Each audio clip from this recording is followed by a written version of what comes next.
Check, check, check.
Good morning.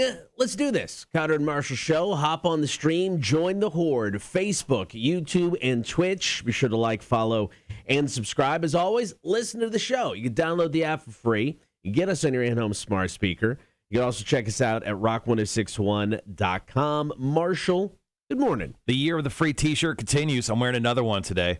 I can't help myself. I think I'm addicted to T-shirts. I had a big thing at the beginning of this year, Cotter. Yes. Like, I want to switch up the wardrobe. I feel like I've been wearing the same T-shirts for years now. And now people will not stop giving me T-shirts. I think I've got, like, honestly, an entirely new wardrobe of just free T-shirts. So can you go, what, a couple weeks of free T-shirts? I could easily go at this point, what is it, August 4th, 2021, from Jan 1 of all the new stuff I've got, 2.5 weeks. Are you serious? Of just T-shirts. That's all right. Yeah. That's a whole bunch of T-shirts. People just, they like giving you free T-shirts. Yeah, they see me. They're like, oh, that guy definitely needs something. Let's get him out of that ugly thing, and they throw me something new. Every single time. Right now, I'm wearing the Pretoria Fields T-shirt that we got last Friday for free. I can't help it. I'm addicted. I think I'm addicted. Addicted to getting free stuff. Yeah. I'm okay with that. Yeah. Give us all the free stuff. I'll take it. Want to say good luck to all the teachers. Savannah Chatham County School starts today. My wife's a teacher. Oh. So best of luck. Congratulations to parents. Oh, okay. Yeah, because the kids are getting out of the house. You're shipping your kids right out of the house, man. Just get out of here. I feel like, is school starting early this year? Why do I feel like this is so early? Now, we're from Central Illinois, and school started Labor Day weekend. Here, no, man. It starts way early. It's so early. And it ends way early. It's very weird. Yeah. I'm still not used to it yet. But officially starts today. So once again, teachers everywhere, Savannah Chatham County School District, wish you the best of luck. Coming up on the show today, we are going to get to the Mount Rushmore of worst driving habits. What really annoys us? It'll be a solid list. I'm feeling good about that. Mac will join us for Chicks on Dudes. I'm going to take your calls, comments, and texts. What is the strangest thing that your pet or kid has ever pooped out? I'm sure everybody's got a story for this. There's some good stuff out there for sure. All right, and then we'll kick off the show about last night. Could the Buffalo Bills be moving to Austin, Texas? Batista tried to make a joke about Scarlett Johansson suing Disney. It did not go well. And we'll kick off the show with About Last Night, story number 1, all about a Scholastic side piece. We got that next. Cotter and Marshall Show. Here is Mammoth WVH and Don't Back Down, Rock 106.1. All right. Good morning, Wanda, Terabyte. How are we? Yeah, for some reason, our restream is not showing that Facebook's online, but it's online. So Okay. I don't know. Guess the numbers will be weird today. Oh, now it's showing online. Interesting. Here we are. Okay, everything's cool now. All right. Frickin' Wednesday. Off to it, guys. Today on the show, we're going to be talking, obviously, about what the strangest thing that your pet or kid has ever pooped out. We also got some tips on getting out of a ticket. Great story, heartwarming story about a 50-year-old beer can. Also, we'll do the Mount Rushmore of worst driving habits. Max stopping in for another edition of Chicks on Dudes. We'll play trivia, and we'll also do Marshall's music news as well. So loads of stuff on the way. I see all the parents who join us on the stream are very excited. Heather Davis just writes, first day of school, all caps. Yeah. No, I don't blame you, man. Yeah, my wife's ready. She's super happy that it's in person and not virtual. She's not a fan of that. I mean, I think it was hard for everybody, no matter the grade. And then you have like pre-K, where this is probably their first school experience. You know, they've never really gone through the learning process. Right. So then you're trying to teach 4-year-olds virtually. That had to be tough. I had to be tough. So my wife's just very happy it's in person.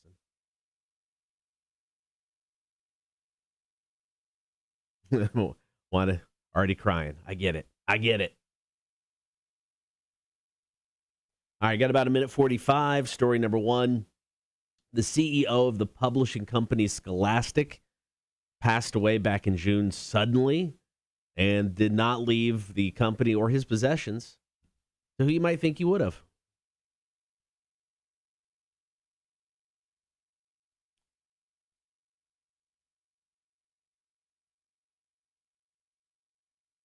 Heather's son's going into the 10th grade. Hold on, which one is that? Sophomore year in high school? Yes. Yeah. It'd be sophomore. Good luck to your son. It's weird not to have school students like that. Both of mine being college age now, so that's kind of bizarre. Now, we're going to be off a couple days next week, and that's because you're taking your kid to school. Yeah. Just, the big fancy college school. Yeah, Fayetteville, Arkansas, University of Arkansas. My daughter is a Razorback. Never saw that coming. Don't care, but never saw that coming. Arkansas of all places. Both of my kids found the schools that made the most sense for them for what they wanted to go to, and neither of them, I would say, were, typical schools. Kent State in Ohio and Arkansas. So, yeah. That is correct. There are a lot of school buses on the roads. Not as many because they didn't have enough bus drivers. They actually will probably be less this year because they weren't driving them to all the specialty schools. All right, guys, be right back.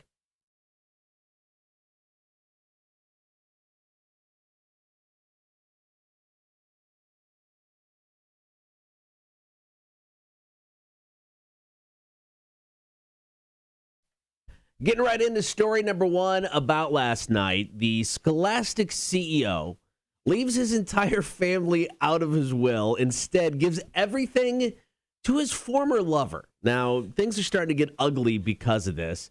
Now, the CEO of Scholastic, that's the publishing company probably best known for the Magic School Bus and, I don't know, the Harry Potter series, he died back in June. It was a sudden death.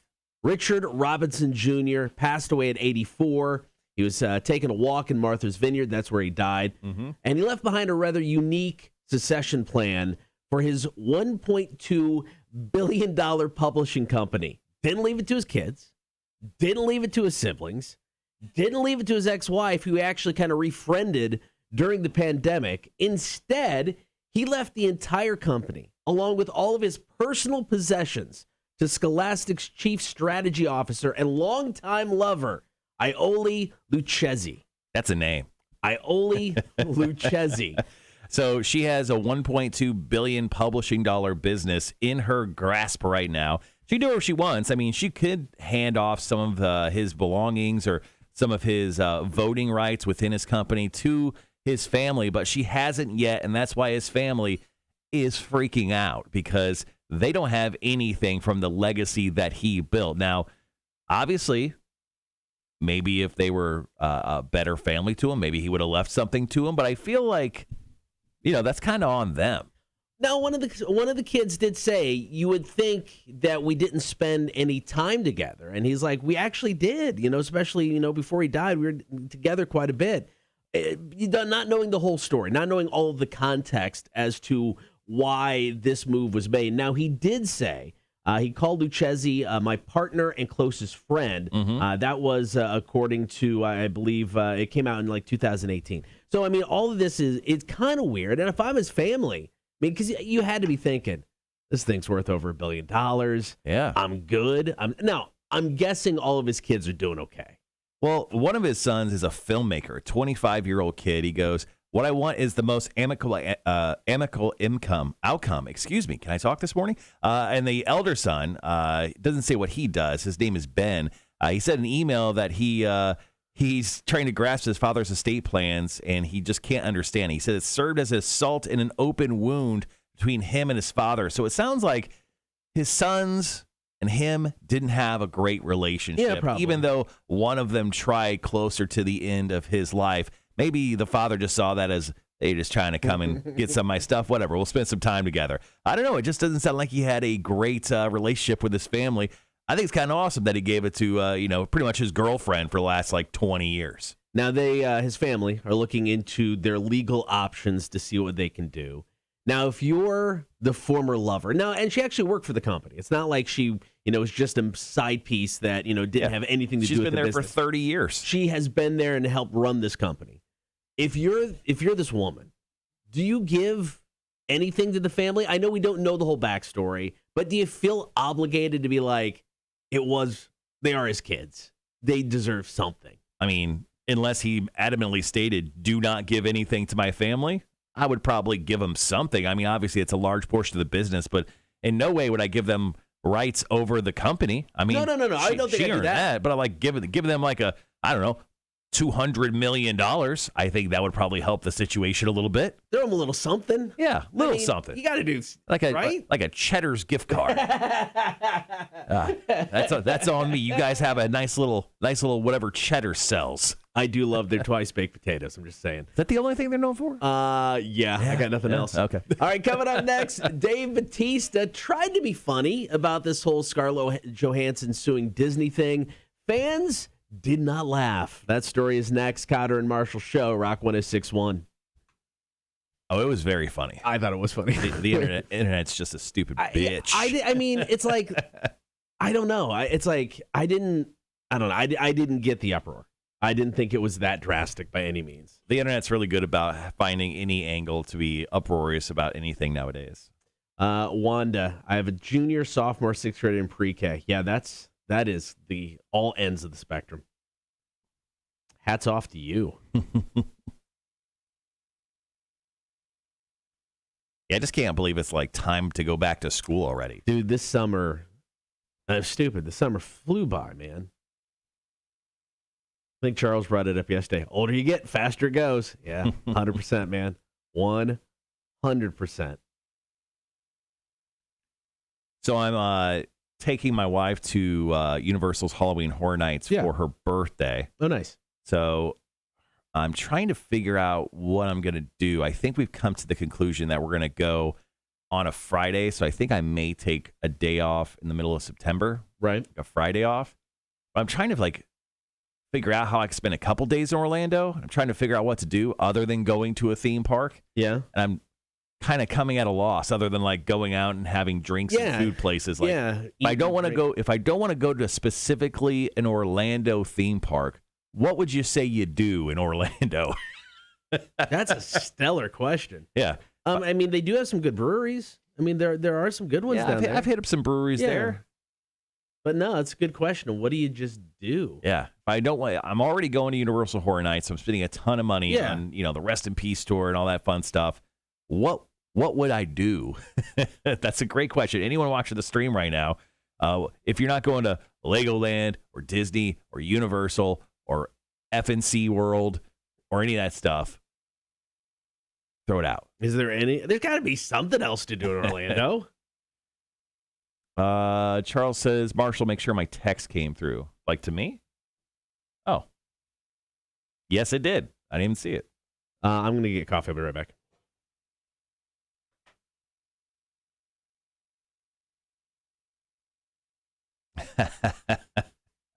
Thank you for that, Charles. I'll share that later. All right. Oh, man. So I'm on TMZ right now, and Pamela Anderson, Baywatch star, remember that? She's saying goodbye to her Malibu mansion. Apparently, she has shattered a real estate record in Malibu. So the house located in the celebrity-riddled Malibu colony sold for $11.8 million. Turns out the sale may now be in the record books for the colony. The price breaks down to more than $4,000 a square foot. The house is only 2,700 square feet, has an incredible backyard with a great pool and guest house. The house has 4 bedrooms, and the entire house is sustainably sourced, courtesy of Pam. Whew. I'm looking at pictures. It's a stunner of a house, guys.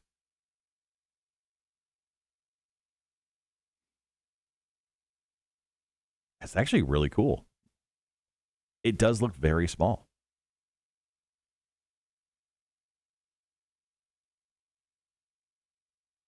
Yeah, my neighbor is actually moving right now. They sold their house in less than 48 hours. Jesus. And our friend Jody, she used to work here for a minute. Oh, yeah, sales. And she worked down the riverfront as well. She was actually the person selling the house, funny enough. She came, I was mowing the yard, and she came up. I was like, hey. I'm like, I can't hug you. I am sweating to death.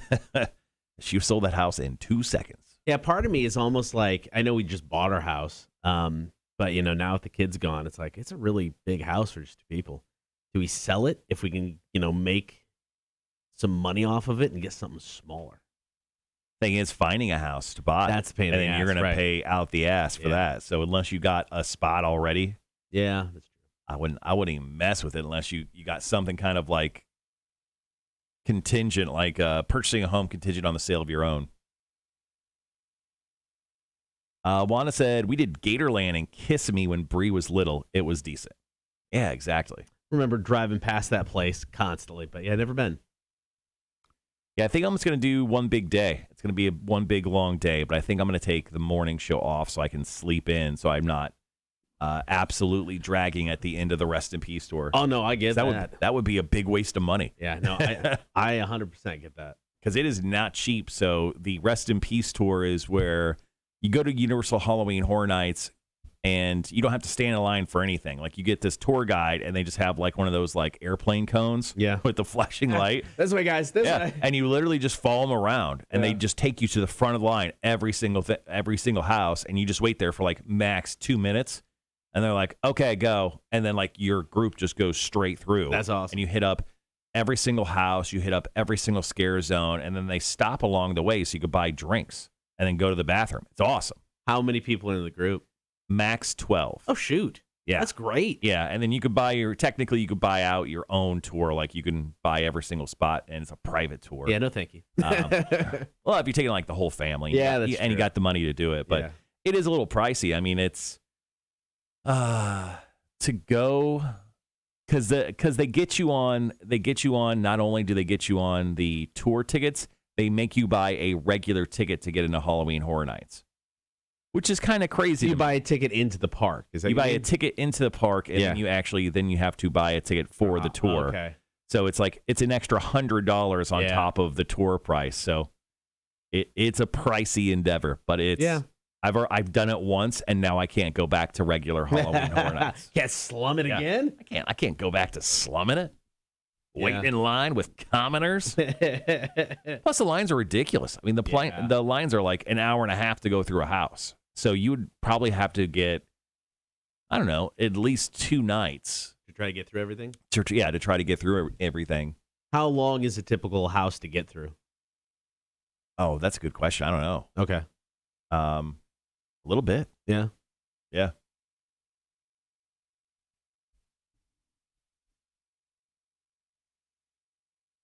I don't know. I was just having a good time. But I mean, like, The whole like VIP tour thing, it's a couple hours. It's like 3 hours long at That's least. Cool. Yeah. Got about 2.5 minutes.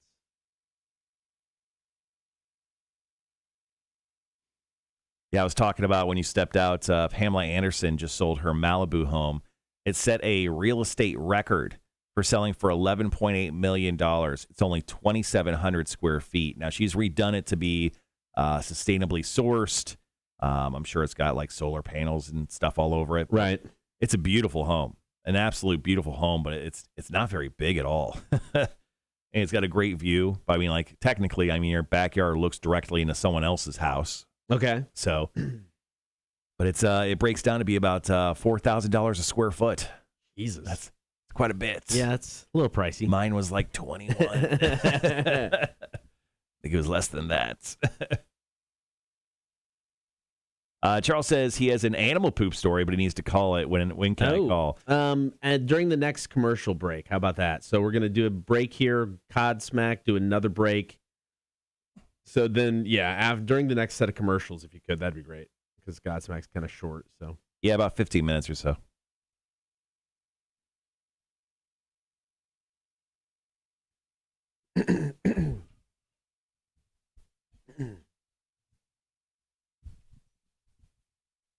I got just over a minute.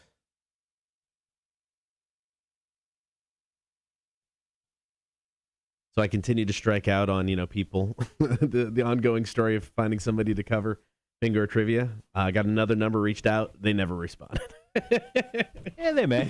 I'm hoping, man. It's Savannah, man. I'm hoping. Because I'm to the point where I may just have to reach out to them like, I'm sorry, guys. I personally just can't continue to do this.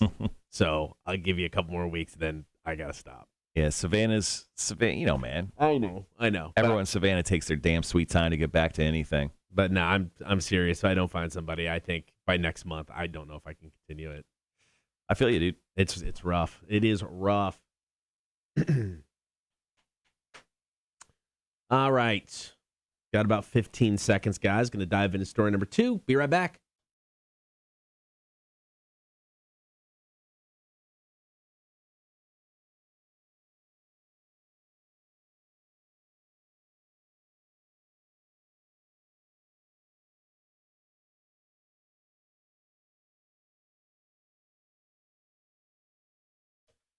So Dave Bautista, former WWE superstar, of course, MCU actor, made a joke about Scarlett Johansson suing Disney. It did not go over well with fans. Now, last week, we talked about this story. Scarlett Johansson suing Disney because Black Widow was released in theaters and on Disney Plus at the same time. That affected her income because, according to her contract, she was making money on how much money it made in the movie theater. Now, Disney, of course, took a shot at her, saying the lawsuit is especially sad and distressing in its callous disregard for the horrific, prolonged global effects of COVID-19, which is just a harsh take. Johansson's agent actually fired back, accusing Disney of shamelessly and falsely accusing Ms. Johansson of being insensitive. So they're just kind of going back and forth. And if that wasn't enough, Dave Bautista decided to tweet out. And like I said, it was a joke. Nobody took it as a joke. He tweeted a link to the story about Johansson suing Disney. And he just said, told them they should have made a Drax movie, but no. I thought it was funny, but of course the internet is always undefeated, and they're absolutely great at being, big time mad about anything. So they wanted to cancel Dave Bautista due to him making a joke, and they were like, this is a very insensitive joke, and I just don't understand how you could do this type of thing when she's just trying to get her money, and it's, with the place for women working out there, they really need your support. He's like, dude, I just made a joke, man. Yeah. Like, it's not that serious. She's suing Disney. Cool. She'll get something. She'll get something out of She's them. going to get some money out of Disney. She'll be fine. But, most people even tweeted about it, said, I know this is a joke.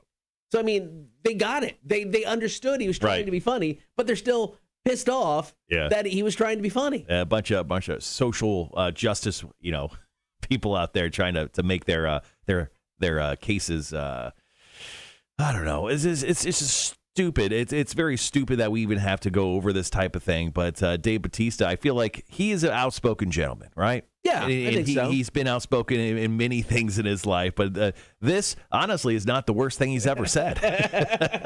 Shocking. Now, Scarlett Johansson, she's not the only person suing Disney. Apparently, Emily Blunt, who's in the new Jungle Cruise movie, which just came out this past weekend, she's doing the same thing. She apparently is going to be suing Disney. That'll become official over here in the next couple of days because she was supposed to make some money on the back end due to the total overall sales of Jungle Cruise, and she's probably not going to make as much money as she thought because they decided to put it on the streaming platform Disney Plus. Emma Stone is considering doing the same thing for Cruella. So all these women are coming out being like, I signed this contract where I thought I was going to make a bunch of money because I was in a Disney film, and now you guys are kind of screwing me over because it's not making as much money at the box office. Yeah, no, I get it.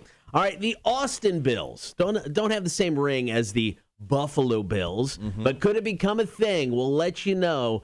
Coming up after this, Godsmack and Bulletproof, Cotter and Marshall Show, Rock 106.1. Do you think they call themselves the Texas Bills? I don't know. Because there's the Houston Texans. The Texas Bills? I think they'd have to totally change the name. Yeah. I think they would have to totally change the name. And it's too bad because it's like, Buffalo's one of those smaller market teams. So you move to Austin, which is just booming. You're going to go from people who are obviously diehard fans for this team because you got no other choice. Yeah. To people who just have way too much money and now it's just cool to be a fan of a football team. That's what would become if it moved to Austin, in my opinion. Yeah, I mean, the same thing's happening in Las Vegas right now with the Raiders. No one in Las Vegas even mentioned the Raiders. Yeah, when I lived there, I mean, like you randomly saw one T-shirt every once in a while, and now it's just plastered with Raiders stuff. Is there? I mean, Vegas is always interesting, but is there a football team pre-Raiders that if you had to say Vegas, this was their team? Is there that in Vegas? I don't think so, honestly. I mean, the Rams, once they moved to L.A., I saw a few things from them, but even then, no, there wasn't a lot. There just wasn't a lot of football love in Las Vegas. I mean, everyone was coming in from out of town, sitting in the sports books with their jerseys on like a bunch of homers and stuff, but there was nothing there was no football team that the city really embraced previous to the Raiders, and even then it's a forced love, They didn't choose the Raiders. Because, in Austin, I've been there enough. Dallas. Cowboys are their team. Sure. So, to have somebody else come in, I don't know, it'd be interesting. We got the story coming up. It would make three Texas football teams, too. I guess there's three California teams. There's the 49ers, Rangers, Chargers, so. But, yeah. I'm trying to think where they play. Where would they put that stadium at? I have no idea. Yeah, I don't know the city. It's gotten so big so fast. The roads are it's a jumbled mess of overpasses and everything. It's insane. All right, got about 30 seconds. Get into the heart of this story. It's one we've all heard before.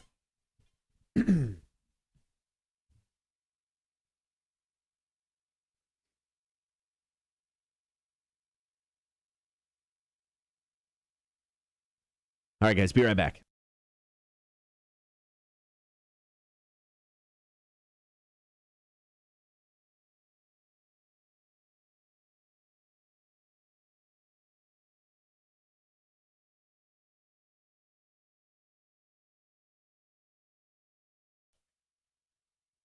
Are the Buffalo Bills going to move to Austin, Texas? Now, this is a story we all know well. Billionaire sports owner threatens to leave town unless the fans pay for a new stadium. Terry and Kim Pegula are the latest billionaire owners. The Buffalo Bills are the team. On Sunday, they announced they'd be seeking full funding for a new stadium for the Bills through taxpayer money. And then, of course, talks kind of took a turn for the worse, and the ownership said if we don't get this new stadium, they would consider moving to Austin because, they want the stadium and don't want to pay for it. So, they literally said Austin. So it makes me think they've already talked to, the mayor, the governor of Texas, talk to people in the state of Texas about them coming down. They're like, yep, absolutely. Come on down. Let's go. Apparently, their lease with the Highmark Stadium in Buffalo ends in 2023. So we're 2 short years away. It's going to take at least a couple years more than that to build a brand new stadium in Austin if they decide to move. So this is a very interesting possibility for the Buffalo Bills. Small market team. I mean, the Bills Mafia, I mean, they're legendary. You've seen them like tailgating before games, squirting ketchup and mustard all over each other, jumping through tables. That's what they're known for. And I'm sure all those traditions will travel down to Austin if they happen to move. But I don't want to see this. No. I don't want to see them move away from Buffalo. It's just they've been a long, I mean, I don't know how long they've been there at all, but I mean, it's been decades. Yeah. I'm and as much as I love Austin, I'm not a fan of this. I mean, Buffalo Bills, Buffalo, a small market. You move to Austin. Austin's just booming. And I don't know where they put the stadium for starters. I mean, Austin is just, it's just so large and expanded so quickly. I'm not sure where they put it. And then you have to deal with the fact that you're not getting true diehard fans now. You go from one of the best fan bases in sports to just a bunch of rich people who've moved to Austin, and now it's just cool to be a football fan. Yeah, so it's like it's the whole Las Vegas Raiders situation where, you know, the Raiders come from Oakland, they move down to Las Vegas, they get this giant, amazing new stadium, then you have all the rich folks of Las Vegas trying to pretend to be Raiders fans for the past decade. Yeah. It's just a hard thing for fans to migrate. Now, if they do that and after a decade, then it'll sink in and everything will feel right in the world. But yeah, just looking from the outside as of right now as a possibility, it feels weird. Like I feel icky. Like I want to take a shower just thinking about the Buffalo Bills not being in Buffalo. But I also don't want all the fans to have to pay for the stadium. I hate this stuff. I hate when they hold the team hostage against a great fan base. We want all of your money so we can stay and take more of your money. Well, if it means anything, New York is one of the highest tax states in the United States, so they got a bunch of money. They can definitely fund this thing. And Texas, well, they don't have a ton of tax money because they can barely get their infrastructure, you know, they can barely have air conditioning running in the summer in Texas if you live there. So I don't know. I think there should be priorities for these states. Fair enough. All right, coming up next, going to talk our 20th anniversary countdown. It's going down Labor Day weekend, and we need your help. Tell you how. Coming up next, Cotter and Marshall Show, Rock 106.1. Remember how Texas is currently having like rolling blackouts for air conditioning? They told people to put their air conditioning like on 80. Yeah. I mean, it happens a lot. And then over the winter, obviously. Hey, remember how a bunch of people died this past winter because the ice storm? Their ice storm. Jeez. No, they're fine. No, let's pay for a stadium in Austin. It'll be great. I seriously don't know where they put it, man. I mean, they've got the hill country and stuff like that, but I can't imagine Austin wanting. I mean, well, shit, it'd be developed eventually anyway. How fast that's growing, it'd be crazy. Yeah, I don't know where they put it. I think it could be exactly in Austin. Terabyte says Raiders will always be Oakland to me. I've been a fan since they were in Los Angeles for a few years. Yeah. I just love the story of the Las Vegas Raiders, mostly for the fact that Mark Davis actually secured the website for the Las Vegas Raiders like a decade before they even moved. Like he was thinking, you know, here are 4 cities, because he was actually looking at Texas as well. I think he was looking at moving to the Raiders to San Antonio. Okay. Yeah. So yeah, there was definitely a possibility there. Charles, if you're still around, you want to call now if you got time. We're good. So Charles texted me the list for Tim. He literally typed it out and then sent me a screenshot of it. Damn.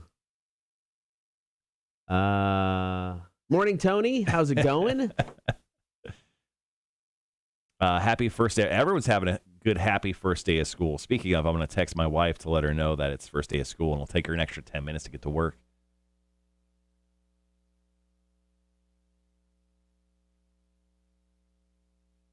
Yeah, I think you're going to see less buses out. No, there's probably Charles. Let's do that first. Check. Rock 106.1. Hello. Morning, guys. Morning. Big Bobby Sexy. What up? What story do you got for us, man? Cooking some breakfast. Oh, nice. All right, so when I was at Georgia Southern, I had a lab named Murdoch, after Murdoch on the A-Team, because he was crazy. And when I managed a restaurant, I'd keep a bar mop stuck in my pants, and I'd wipe my hands on them all night. You know? Yeah. So it's soaked with grease by the end of the night. Well, I'd get home, I'd throw it to him, and he'd chew on it, you know? So one hungover Sunday morning, I took him for a walk, and we got to a spot, and he hunched over to poop, and he started just, and I wasn't paying attention. I was just standing there. But he started kind of moving his butt around and acting all crazy. And I'm like, what the hell is wrong with you? So I looked at behind him, and he had one of the bar mops, which is a small towel, hanging out his ass. He had eaten the whole bar mop. Now, for those of you that don't believe in God, God just put a piece of notebook paper on the ground right near where we were standing. Okay. So I took the piece of notebook paper and wrapped it around the towel and had to pull it out. He whimpered, and then he just looked at me like, thank you, Dad. I love you. And there was a And we went on situation. our walk. Yeah, that was a situation going on right there. I'm sure he was very happy It was about a bad the. situation. Yeah, definitely needed And the guess what? He assist. never did another one. All right, guys. All right, sounds good, That's all I man. got. Y'all have a good day. Thanks, Thanks, Charles. Charles. Appreciate it, man. See you. Yep. Bye. It's a good story.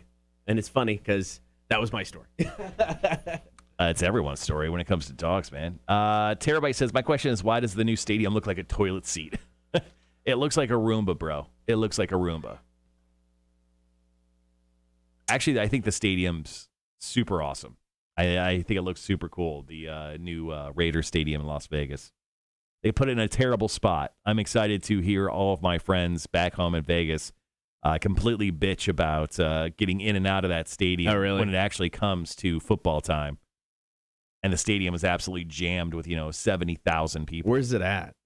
So it's kind of where the Malibu, where the Mandalay Bay and Luxor are, but across the 15. Okay. So it's on the opposite side of the strip. Okay. So there's the strip, there's this highway called the 15 that runs from California to wherever, and then it's on the other side of it. So, Okay. And they have pedestrian bridges that walk from over to the strip, so you could technically park there in the casinos. All right. I'm going to go grab my coffee.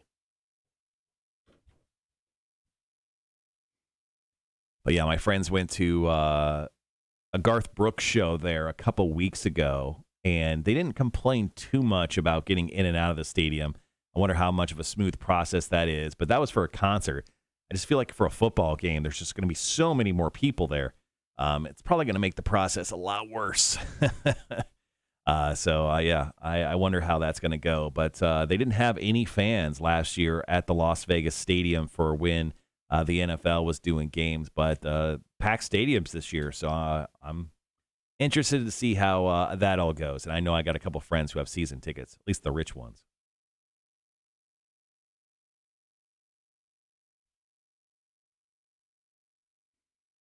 All right, coming up next, we're going to talk about the 20th anniversary countdown. Next hour, we're going to give you the tips on how to get out of a $50 ticket, how to get out of a ticket, like a speeding ticket. And then we'll talk about a 50-year-old Coors Light or Coors Banquet that was enjoyed by, a family in a wholesome story. We have that coming up in just a little bit. I don't think my brain's working too well this morning. Jesus. I chugged a Red Bull. Apparently it didn't kick in. I might have to get coffee as well.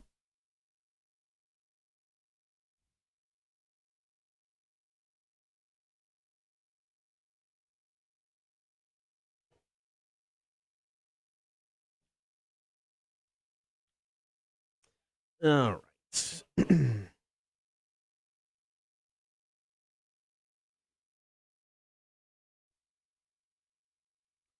Where are we at on the Olympic medal count? Have you looked up? Last I looked, we were first, but I don't think we were leading in golds. But let's see. The Olympic medal count. Oh, that's based on. Let me get to it this way. All right, so China's got the most golds with 32. We have got 25. Mm-hmm. We've got the most medals with 76. China, 69. So we China's got 32 golds. We got 25. Getting into track and field though will probably overtake that. would be my guess anyway. So the People's Republic of China is number 1 overall. No. We're second overall. Yeah, we're number 1 overall. Gotcha. It goes us, China, Russia, Great Britain, Japan, Australia, Germany.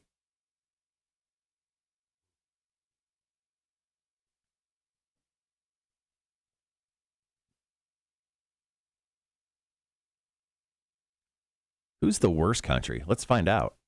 Say there's a bunch that only have 1 medal. Yeah, there's a tie between Argentina, Finland, Guyana, Kuwait, Malaysia, and Cota de I hadn't even heard of that country. Yeah, I don't know. Yeah, those are It's all got like the Ireland flag, but like the opposite. Yeah, I'm not sure. Not sure what that one is.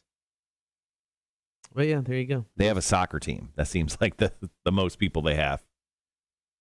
They have 1 person swimming, 1 person rowing. Don't you need 2? They got individual rowing, yeah. Oh, yeah, that's cool. A breakdown of what they have for sports. Oh, that's neat. I didn't know that. I got about a minute 12.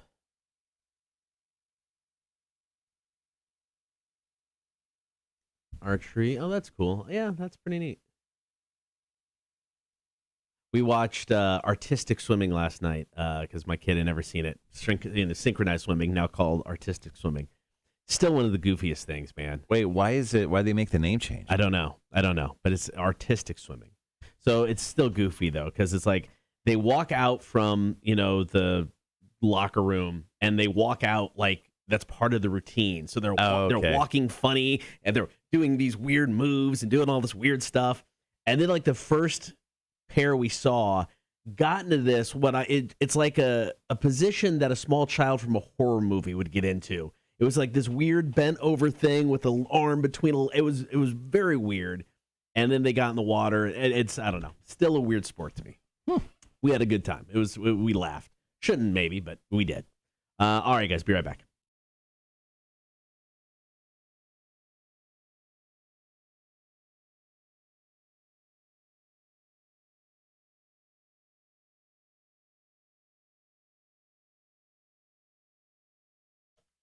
Good morning. Thank you for hanging out on air and on the stream. Of course, this is Rock 106.1's 20th anniversary year. Went on the air February of 2001. Each and every weekend, we've had 20th anniversary weekends highlighting a different year we've been around. 2017 is coming up this weekend. But coming up Labor Day weekend, we're going to wrap it all up with a big old countdown. It is the 20th anniversary Rock 1061 countdown, counting down the top 1061 songs ever played on Rock 106.1. So we need your suggestions on what songs to play. If there's a song that you can remember that maybe was a one-hit wonder or just an absolute smash hit that you need to hear that weekend, which is going to be Labor Day weekend, let us know via the website, rock1061.com. Just drop in your name, email, and then your favorite songs. You can put 1 or you can put 100. We don't care. Yep. Just drop them in to the forum, and we'll do our very best to get them into the Rock 1061 countdown. Once again, happening over Labor Day weekend. What is the strangest thing that your pet or child has ever pooped out? We want your calls, comments, and texts now. 800-394-1061. Got a great call from Big Bald and Sexy. He had to come in for the assist on this one. Feel his pain, man. Feel his pain. So call, comment, and text 800-394-1061. What is the strangest thing your pet or child has ever pooped out? Your stories up next. Cotter and Marshall Show, Rock 1061.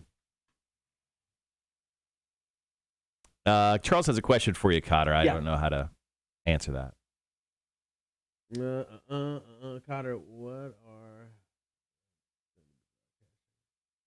track and field. So it's been on the past couple days. It's been going. SAV will usually have a lot of it during prime time. I've found most of it. I think it was on CNBC. I don't know. I've been using the YouTube TV thing, and I've just got every single sport going to my DVR. So I just kind of scroll through and look for track and field. So I know, like over the weekend they had like the women's shot put finals. Last night they had like the 400 hurdles and stuff like that. So it's there, but I want to say it was like CNBC, and then they'll have some highlights in prime time.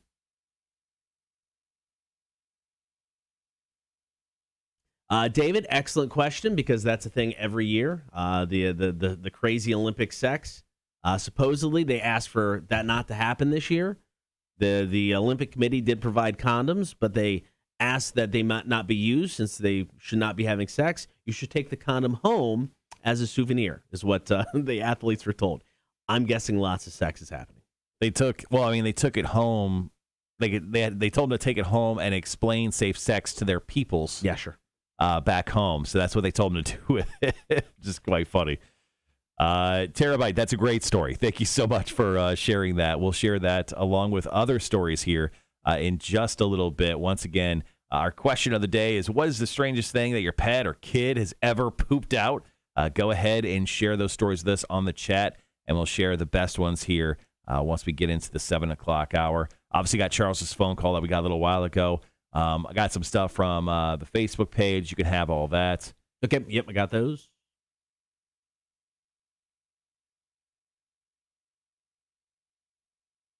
Do you have any personal stories on this? Mm-hmm. Well, mine was like I said, mine was Charles's, so I won't tell mine. I guess we'll save it for his call. So if you want to start with yours. Mm-hmm.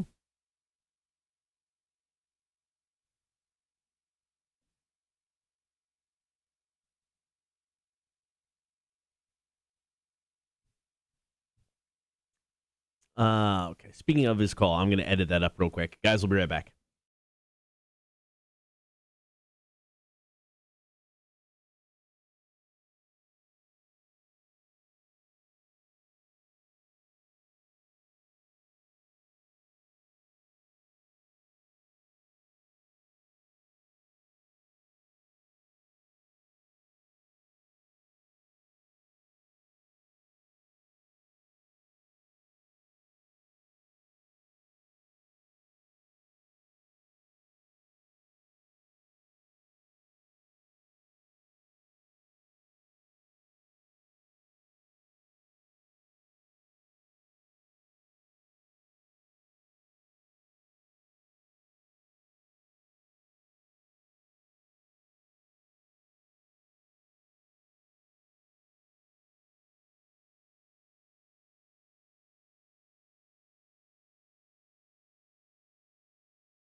All right.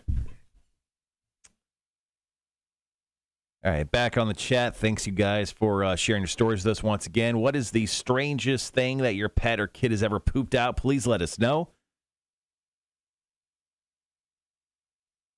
You do that via the chat or text us. Either way works today. Yeah, Charles, it's like I get a couple hours into the primetime stuff, but I'm in bed no later than 10. I've been staying up a little later than I normally would to try to catch some of it, but yeah, I don't watch it all. I can't.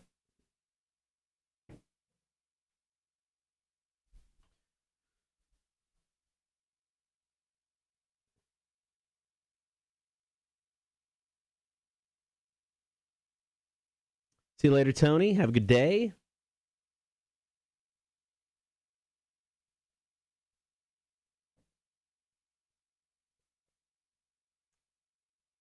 Today will be the first day We've had a managers meeting in a while. Are we doing it? I would assume, right? I mean, I'm good just sending in my top 5. That's fine with me. Yeah, But I'm guessing we're having a meeting today. Yeah, I think we're having a meeting today. So we'll have you guys drop your top 5s in here around 8 o'clock. Just a heads up there. I did my top 5 last night. I was very productive yesterday before my wife got home. Got all the show put together. Got all my stuff, my notes put together. So, yeah, my top 5's ready to go.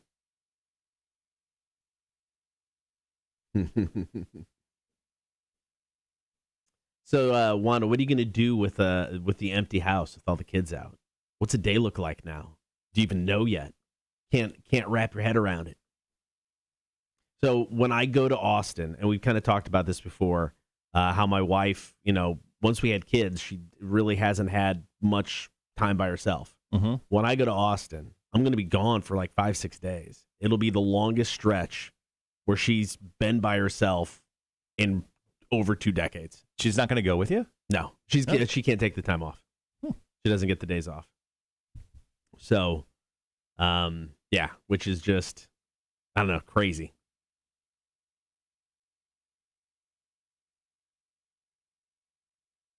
Nice.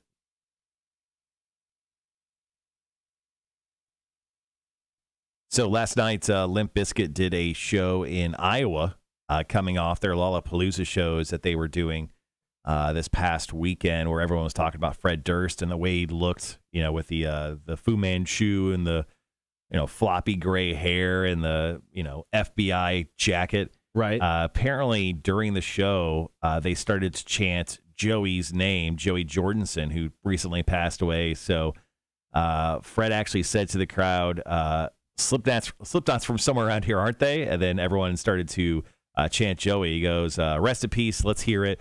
That's beautiful. Life is short and always fleeting. So, man, let's just remember all we are is right now. Let's make the most of it. Let's make it an effing awesome. You never know, man. You just never know. So, nice little tribute there with Fred talking to the crowd. But, yeah, he was wearing the same exact thing. Same with the hair, the Fu Manchu, the aviator glasses. He ditched the jacket for at this part of the performance. It was just wearing like a button-up, short sleeve T-shirt. He's throwing out those dad vibes, man. Got to promote that new album and song. Oh, genius. They should probably put out some details if they're going to start promoting an album. You think they would eventually do that? Maybe give us the song. Yeah.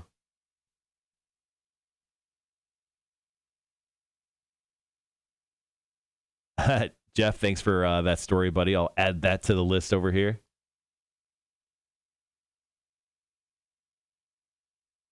Thank you, Jeff.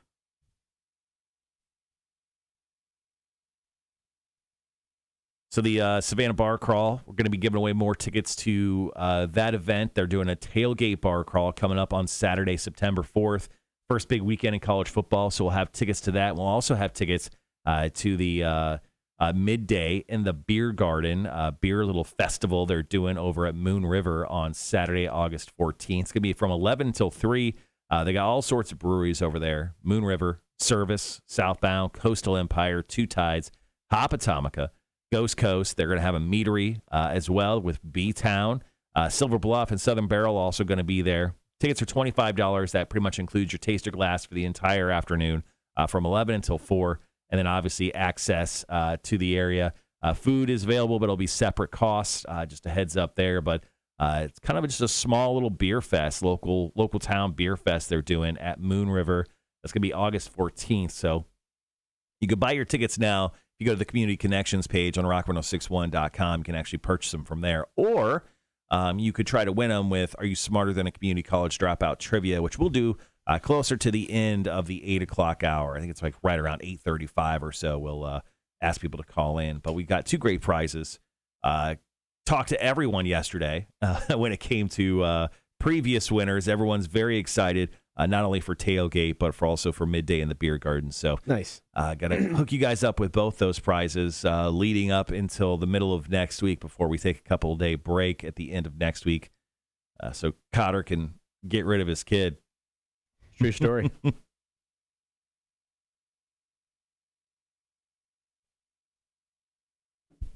All right, we got about 6 minutes before we get into the call, comment, and text.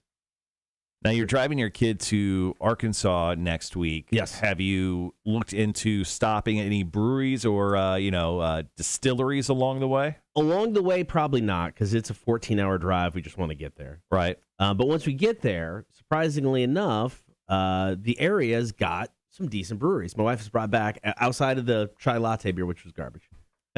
But, there's a brewery, and I can't think of the name of it, that, like I said, they can the beer for you to go, but you can't buy it anywhere else. And they don't even have labels for the cans. They just write IPA, on it. Mm-hmm. That stuff was really, really good. And there's like 5 or 6 just in the area. So we're going to get there we'll get there late Thursday night, sleep, move in on Friday. And then my kid's got an event kind of thing she's got to do Friday during the day. So we're going to hit up some breweries, and then we're going to meet back up with her for dinner.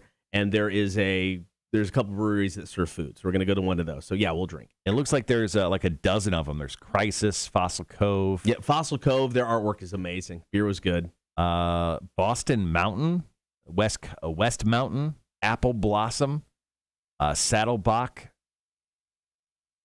Core Brewing. Crisis is one we want to go to because that was the one that was started by a bunch of dudes. It stands for Midlife Crisis. Yeah, so that one sounds fun. Bike Rack Brewery.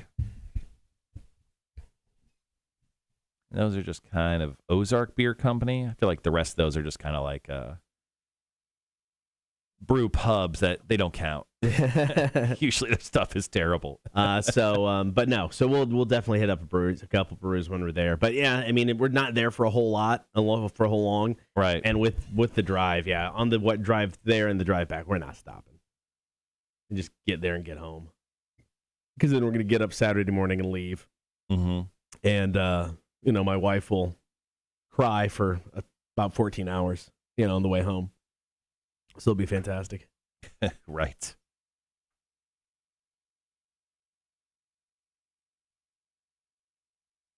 Yeah, it's gonna be hard on her, I think.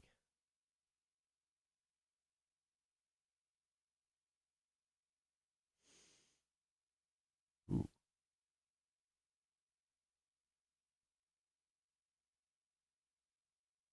All right, guys. Once again, our call-in's coming up here in just a little bit. What's the strangest thing that your pet or kid has ever pooped out? A strange question, but you know what?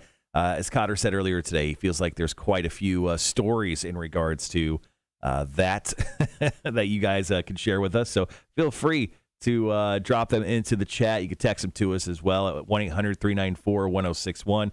You can also just give us a call, 1-800-394-1061. Charles already did.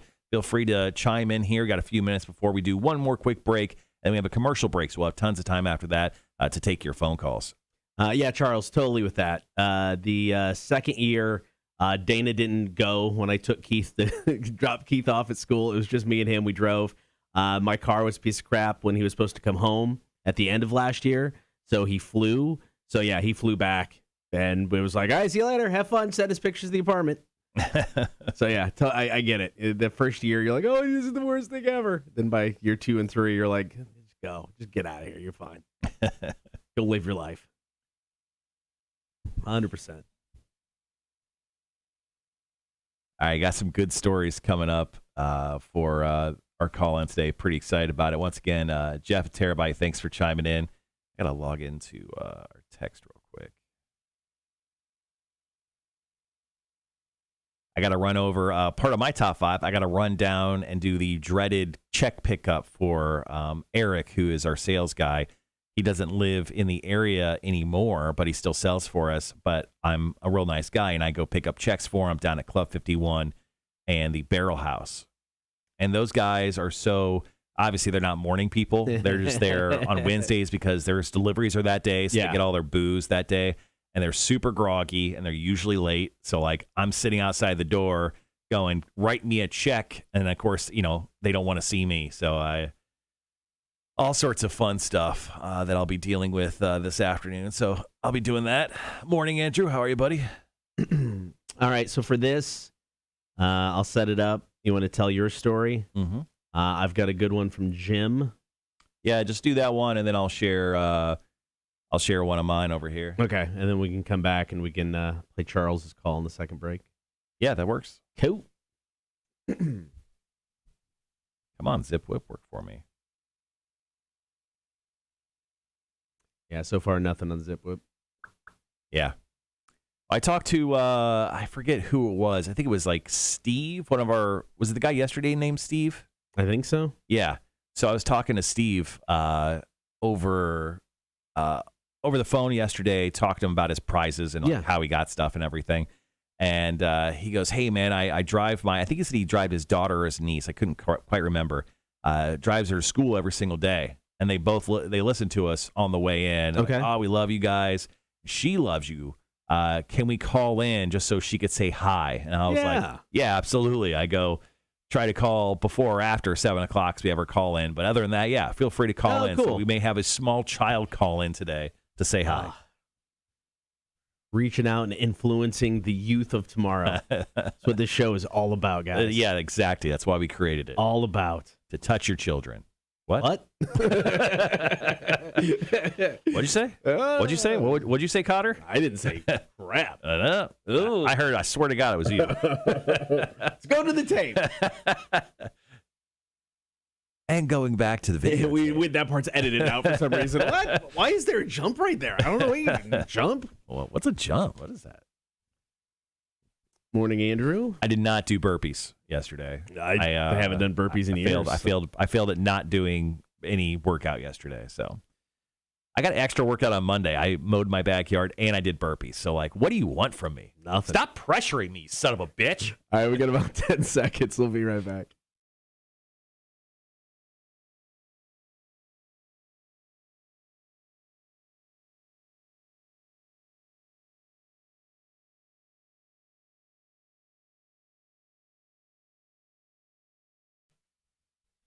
What is the strangest thing your pet or child has ever pooped out? We got your stories coming up. Got some good ones as well.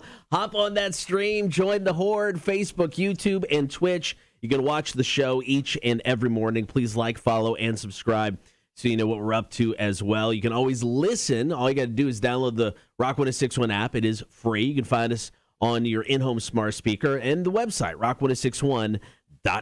Do you remember, Cotter, the series Breaking Bad? I think so. Yeah, and there was kind of like an ongoing thing where it like focused on like a pink teddy bear. Do you remember that? Yeah. It was like sinking inside of the pool of Walter White. Well, we actually had a teddy bear at my house. It looked kind of like that. So I actually took my dog into the vet. And everything was fine. Yeah. And, I didn't get any calls or anything. And I went to go pick up my dog. He was just getting some shots or like a comprehensive exam or whatever PetSmart calls it. Like, hey, Jackson's doing great. His vitals look good. Got him shots. And also, we pulled this out of his butt. And I'm like, what? And it was literally the face of the teddy bear. It was like a Hannibal Lecter situation, right? Where you almost just wanted to throw the face on his face, and he could walk out and no one would know him. But that's just one of the stories I have. My dog. I have another. It wasn't exactly what he, pooped out. It's what he didn't poop out. He decided one day to eat part of his bed in his cage while I was at work. Like nothing was different. Everything was fine. He got his treats in the morning. He got fed. He got to go outside and frolic upon the neighborhood. Well, he decided to eat his bed while I was at work working one day.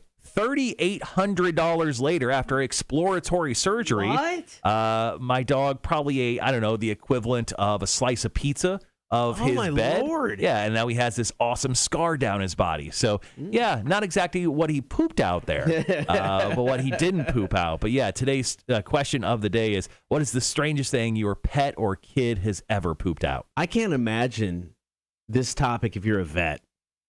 I mean, how many things have you pulled out of an animal and were like, how the hell did this get here? Yeah, and how are you not dead?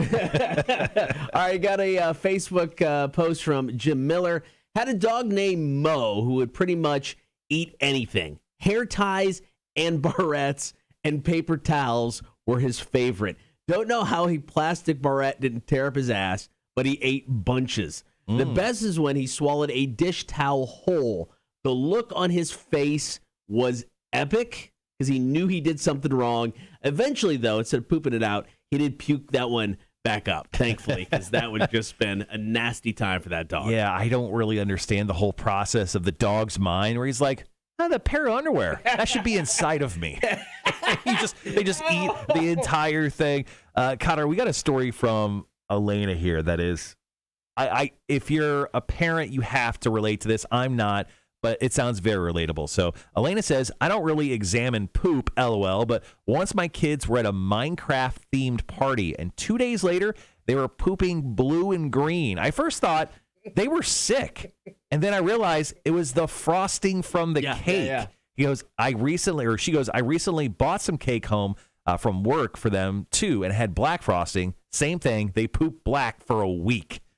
If you get a box of Oops All Berries, the Captain Crunch cereal, you're going to think you have something internally wrong with you because it changes the color of your poop to this weird green color. Yeah. And it is so bizarre. Just green? Yeah. Shouldn't it be all color? You would Oops, think, all berries. You would think it'd be everything, but no, it's just this weird green color. Huh. So if you want to do a science experiment, grab some Oops All Berries. Wow, I did not know that. I have not had Oops All Berries in 2 decades. All right, what is the strangest thing that your pet or kid has ever pooped out? We want your stories. Call, comment, and text now. 800-394-1061. Had a call from Charles, big, bald, and sexy. He had to come in for the assist. Mm-hmm. His dog tagged him in. They had the hot tag to make the save. We got that story coming up after Evanescence. It's Better Without You. Cotter and Marshall Show, Rock 1061.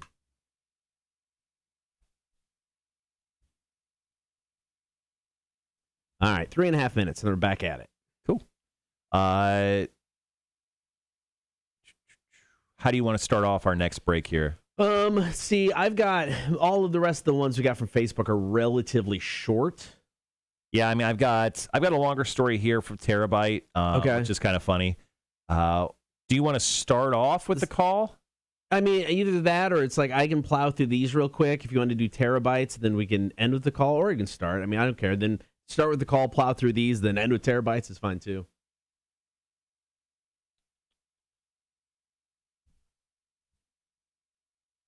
You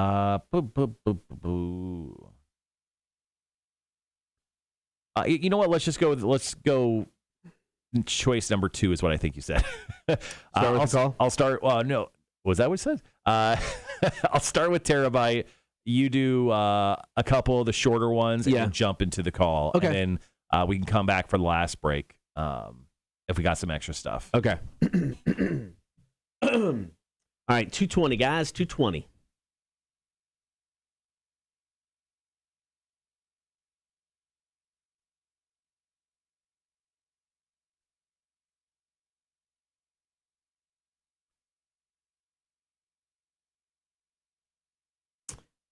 Mac, it says she'll do 50 burpees for you this afternoon, Marshall. Ooh, I wasn't even doing 50. I was doing 40. Ew.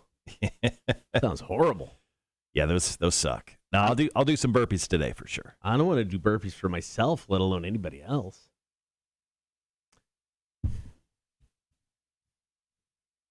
So NBA free agency has started yesterday. I talked about Trae Young from the Hawks getting a $200 million contract.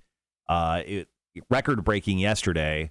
So Steph Curry signed his second $200 million contract with the Golden State Warriors. So he signed another four-year, $200 million deal with the Golden State Warriors. He's the first player in NBA history to sign 2 of them. Also, Carmelo Anthony signed with the Lakers. Balls. We gotta only have a minute. Yeah, let's try to swing it in. See if we can get something real quick out of him. Rock 1061, who's this?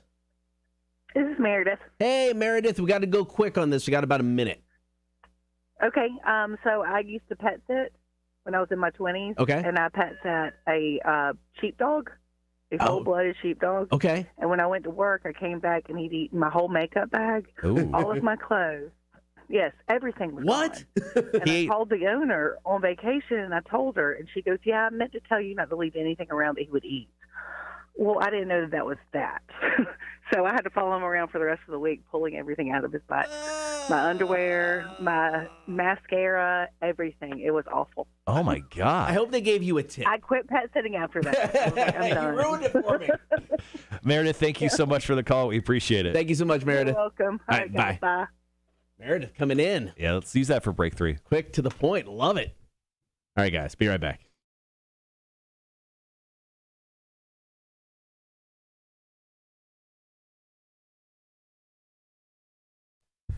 So many great stories today. Call, comment, and text 800-394-1061. What is the strangest thing that your pet or child has ever pooped out? Cotter, there's 2 things I know from the Cotter and Marsh show that we do very well in. When we talk about food, everyone's got an opinion. And we talk about poop, everyone's got an opinion. Everybody's chiming in.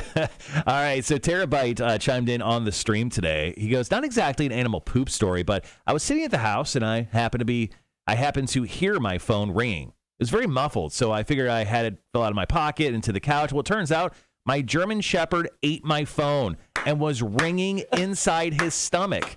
So I got him in the car to take him to the vet. Funny part was the phone still connected to the Bluetooth in the car. He goes, anyways, he is doing fine after the surgery to get out. How's the phone? I mean, was the photo? I mean, obviously it was working inside. It doesn't give us the status on the phone. The German Shepherd is fine. That's so good. I guess that's more important than a stupid iPhone. Oh, that's hysterical. A-Dub hit us up. He just said a tomato plant. Now, I've got so many questions about this. A-Dub, if you're on the stream, how do you poop out a tomato plant? I mean, it's got to be a small, it's like, Groot when he was baby Groot. Yeah, and also he doesn't let us know whether it was a child or a dog. Oh, that's also true. Is it his kid? Yeah, I don't know. I don't know. Why was your kid just roaming the vegetable garden by itself? I don't know. He's got many. Hot Tub Johnny hit us up. My ex-wife's panties. Once again, didn't specify. I'm assuming dog. I hope the dog. I really hope it's the dog. If not, you got to put that child up for adoption. It's no longer yours. Oh, man. Big, bald, and sexy Charles hit us up with a great call. He actually had to come in with the assist to help out his dog. When I was at Georgia Southern, I had a lab named Murdoch after Murdoch on the 18 because he was crazy. And when I managed a restaurant, I'd keep a bar mop stuck in my pants, and I'd wipe my hands on them all night. Yeah. So it's soaked with grease by the end of the night. Well, I'd get home, I'd throw it to him, and he'd chew on it, So one hungover Sunday morning, I took him for a walk, and we got to a spot, and he hunched over to poop, and he started just, and I wasn't paying attention, I was just standing there, but he started kind of moving his butt around and acting all crazy, and I'm like, what the hell is wrong with you? So I looked behind him, and he had one of the bar mops, which is a small towel, hanging out his ass. He had eaten the whole bar mop. Now, for those of you that don't believe in God, God just put a piece of notebook paper on the ground right near where we were standing. Okay. So I took the piece of notebook paper and wrapped it around the towel and had to pull it out. He whimpered, and then he just looked at me like, thank you, Dad. I love you. And there was a And we went situation. on our walk. I'm pretty sure his dog, Charles's dog, is Paul Bearer. Because the way he yeah. said, can you imagine your dog just looking back at you going, I need a hand here, guy. Hey, dogs appreciate that, especially after they do like the crab walk across your yard, and you can tell something's kind of hanging out, and you're like, you grab a paper towel, and you're like, here it comes. I'm the John Stockton to your Carl Malone. I will give you this assist. And yeah, they're usually pretty thankful after that. All right, call, comment, and text 800-394-1061. Was the strangest thing your pet or kid has ever pooped out? Meredith hit us up. She's got a story. Used to dog sit. This story ended that for her. We've got it coming up next. Cotter and Marshall Show, Rock 1061. See, Jeff and Andrew will both get to your stories here on this next break as well. So how do you want to go about this next break, Cotter? That's an EAS. Why is that going off? Is it a...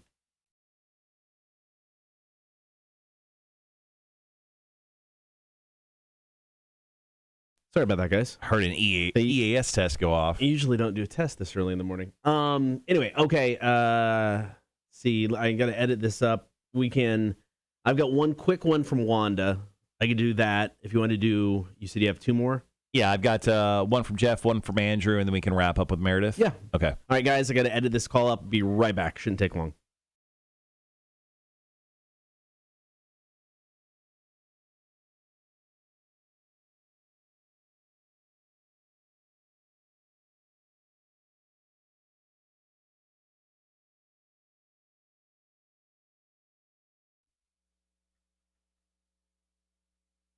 Rock 1061, who's this?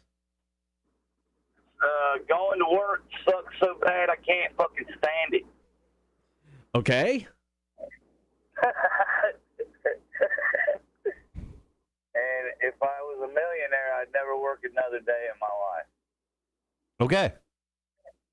I get that. What's wrong, Marshall? Usually you say, really? Really, Vic? Really? All right, here's the deal, man. This didn't happen to my dog, but I heard a buddy of mine tell me about it. He said, this fucking dog had a bread bag hanging out his damn tail hole. They said he chased him around, for a long time, trying to, help him out. So finally, the old fucking dog went to sleep. He said he ran over and stepped on a damn bread bag and scared the shit out of the dog. Dog woke up, jumped up, and, everything come out all right. But he said, come to find out about it, it was, what do you call it? Some of that red rind,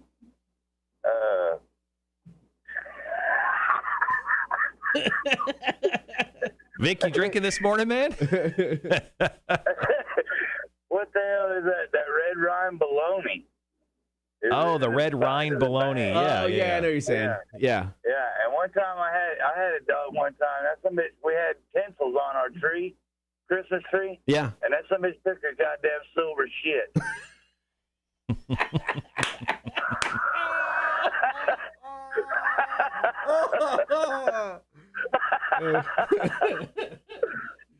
I'm Oh, serious as hell, dude. I believe it. Oh, I believe it. Hey, dogs are fucking stupid.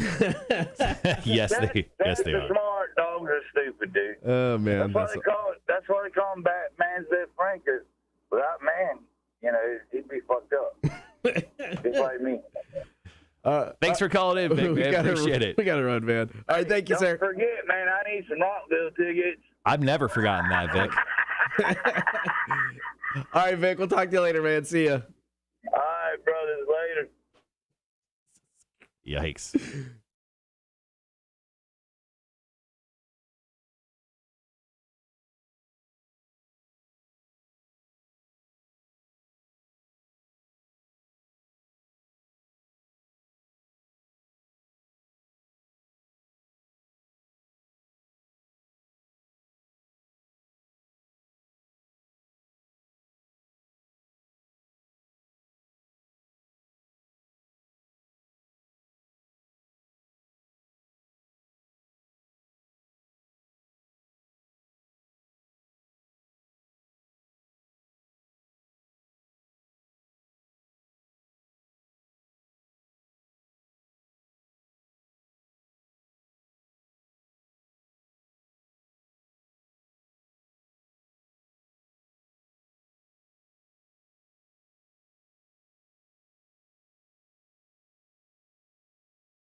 So I used to pet sit when I was in my 20s. Okay. And I pet sat a sheepdog, a full-blooded sheepdog. Okay. And when I went to work, I came back and he'd eaten my whole makeup bag, Ooh. all of my clothes. Yes, everything was What? gone. And I called the owner on vacation, and I told her, and she goes, yeah, I meant to tell you not to leave anything around that he would eat. Well, I didn't know that was that. So I had to follow him around for the rest of the week, pulling everything out of his butt. My underwear, my mascara, everything. It was awful. Oh, my God. I hope they gave you a tip. I quit pet sitting after that. I'm done. You ruined it for me.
I had a dog one time. That some bitch, we had tinsels on our tree, Christmas tree. Yeah. And that some bitch took her goddamn silver.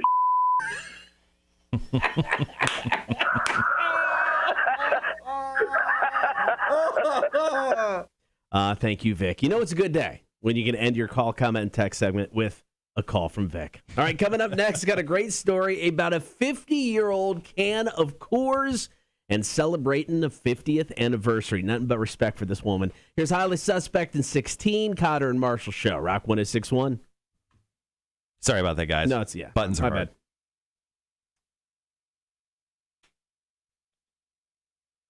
Let's actually go with that instead of that.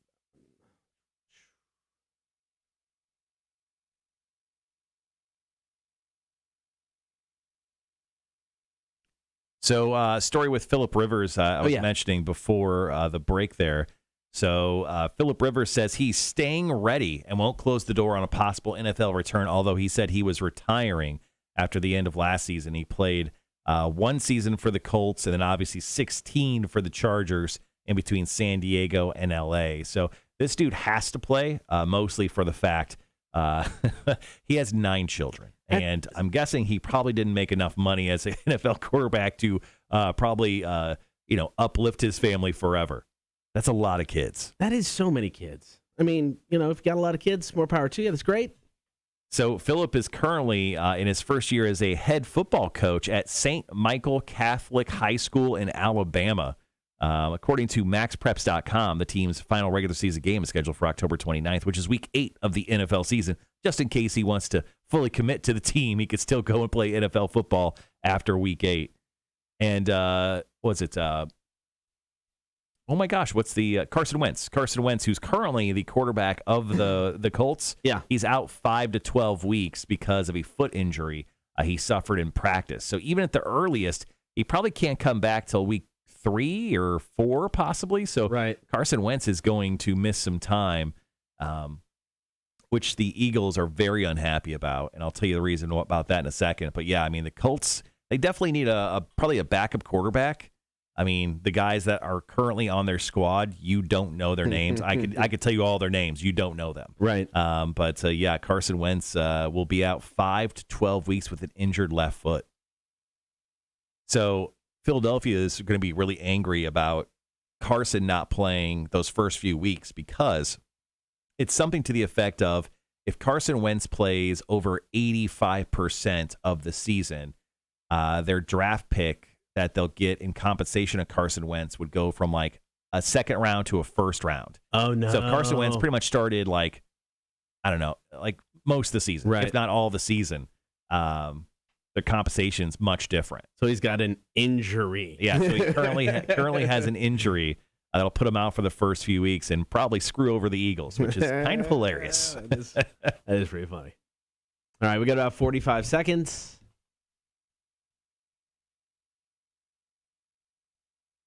Going into a heart-wrenching story. This could have been a dude of the week type situation, type story possibly. It almost made the cut, but Yeah. then I found some other stuff. Yeah, because I came across this story and I was like, this is just kind of a great story.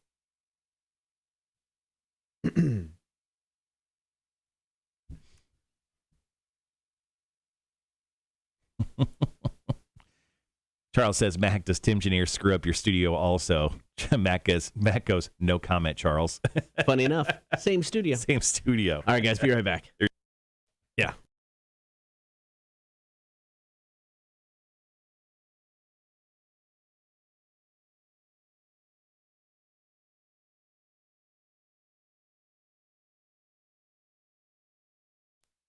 Good morning. Thank you for hanging out on air and on the stream. Cotter and Marshall show. Got a very interesting story. I like the story a lot. Celebrating 50 years with a 50-year-old can of Coors. Now, I've got nothing but respect for Diane Nesselhoff. Back in 1971, she married her husband, Ed, and some of Ed's family couldn't make the wedding. So they went out to Colorado, which is where he's from, to just kind of celebrate and hang with his family. Now, back in 1971, you couldn't buy Coors everywhere. I mean, if you've seen Smokey and the Bandit, you know the story. But Coors... I haven't. Oh, you got to watch Smokey and the Bandit. Coors is basically a local beer, unavailable every place else. So Ed took one of the 8-ounce cans that they bought when they were in Colorado in 1971 and said, we're going to drink this on our 50th anniversary. That was this year. Well, the family moved around. That beer came with them. Wisconsin, Minneapolis, British Columbia, Rapid City, Maryland, finally settling down in Vermilion, South Dakota. Now, here's the sad part. Ed passed away 5 years ago, 2016, because of lung cancer. 5 years short of drinking that beer. But his son, Ben, like that, on his last few months or so, Mom and I is going to celebrate 50 years. We're going to drink this beer together in honor of you before he passed away. Mm-hmm. So the sad part of the story, obviously, him passing away, not making it. But in February of this year, Ben and Diane cracked open a 50-year-old Coors Banquet and celebrated. Yeah, I mean, that was on Valentine's Day. Yeah. So they got married on Valentine's Day, celebrating 50 years. Obviously, Ed only celebrated 45 of them. But the can still had carbonation when they popped it open. They said there was the familiar piffed sound when they did open it. And they said, as for the flavor, it certainly hadn't gone completely off in all that time. 50 years in the making. They thought it was very tasty and sweet. And Diane was actually kind of surprised. She thought it'd be kind of full of crap, like sediment and stuff after years and years and years of just moving around and obviously not being drank. So surprisingly good.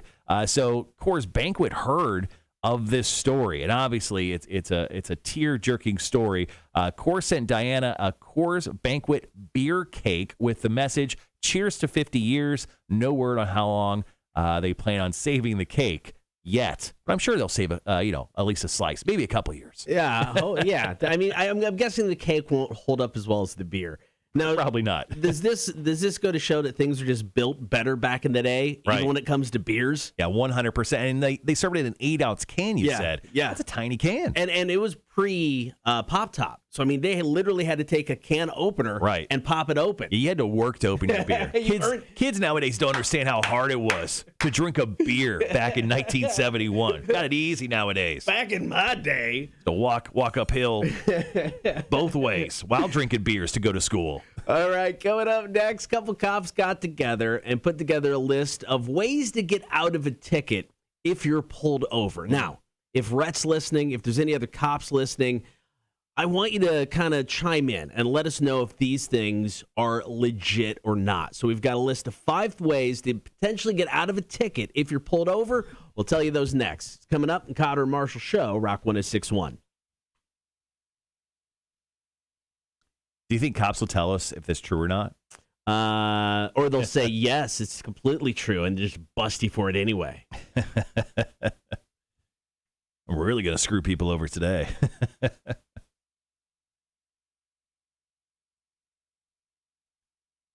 The regular school woes are starting to hit people. Wanda just chimed in and said, glad I got the kids to school already. The drop-off line is ridiculous. Yeah, that I legit there. The first couple weeks of like school drop-off and pickup is always a cluster because you don't know exactly what's going on yet. Mhm. Once you get into a rhythm, it's usually not too bad. Not saying the line won't be long. It just runs smoother. First couple weeks, though. Ugh.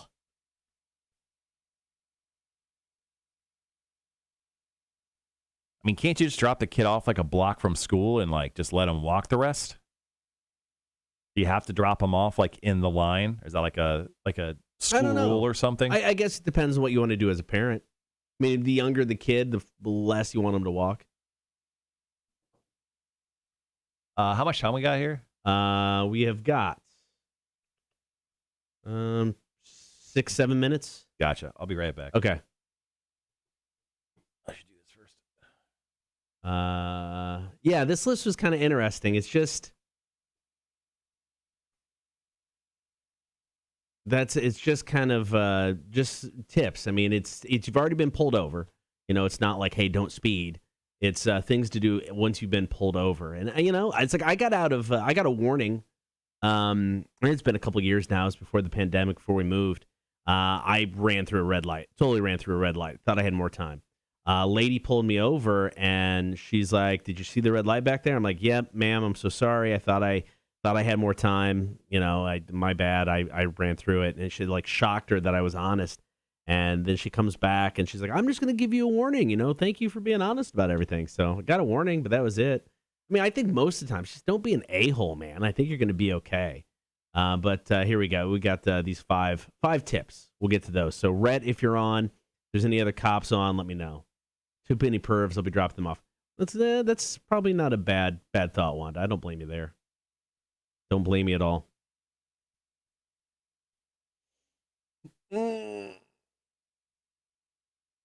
Yeah, I'm trying to think. We never, even when our kids went to May Howard and we lived like 2 minutes from it, I think we still always dropped them off.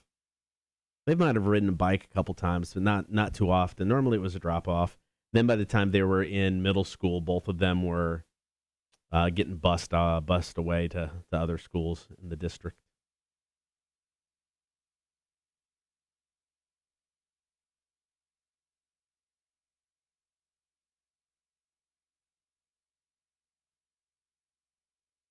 Oh, man. All right. So today's Wednesday. We will get to our top fives here after 8 o'clock. I got mine done last night. Very productive yesterday. My wife, now being a teacher, I get home way before she does, so it allows me to have some extra time to get some work done so we can hang out together at night. So it was actually kind of nice.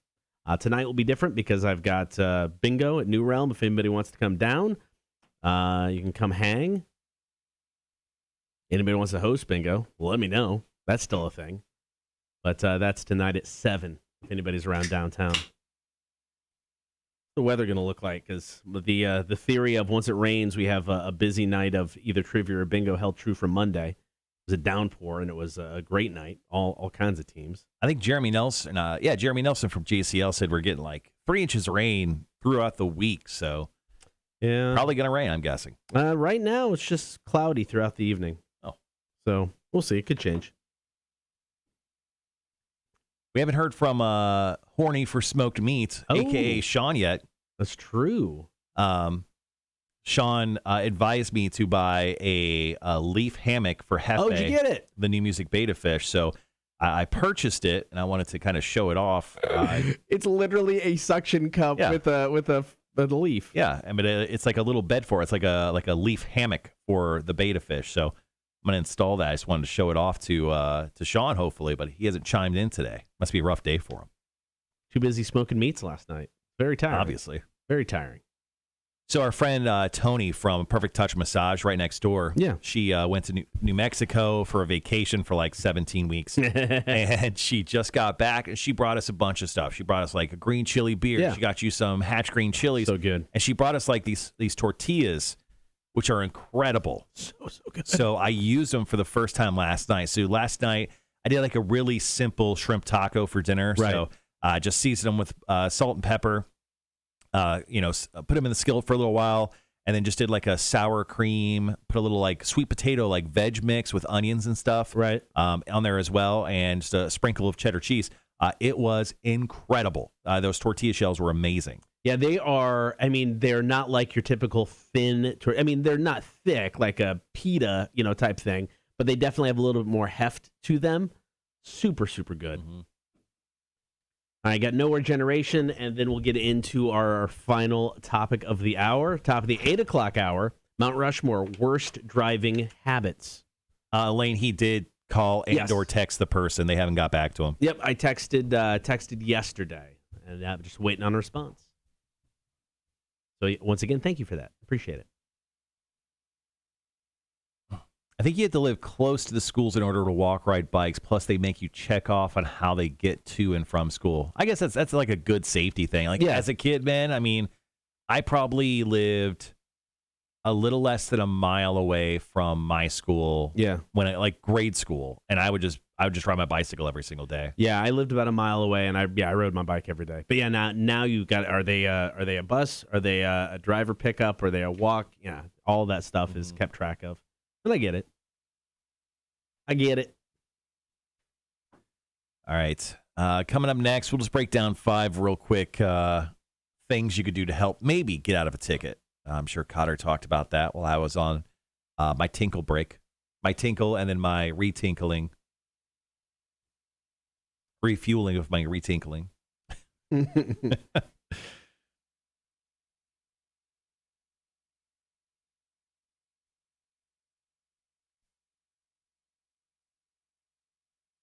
Ooh.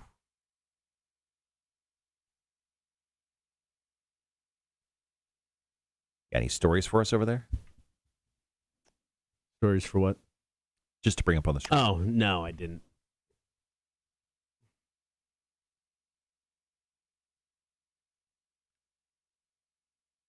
So James Gunn, who's the director of The Suicide Squad, and that movie's coming out this Friday, which I'm really excited about watching this weekend. It's going to be on HBO Max, or you can go watch in movie theaters. Your call. It's one of the beauties of HBO Max, at least for this year. I think it's going to go back to normal next year. They're not going to. Yeah, the movie theaters are going to, especially if they keep on. They're going to burn Warner Brothers down if they keep releasing movies on the stream first of the same day as release. But people, for some reason, are review bombing The Suicide Squad. What? Yeah. So someone on Twitter actually tweeted to James Gunn, said, "I hear The Suicide Squad is being review bombed by the Snyder Cut crew. Why? Because something shows a movie can be dark as well as funny and actually have some personality in its characters. James Gunn hasn't let me down yet."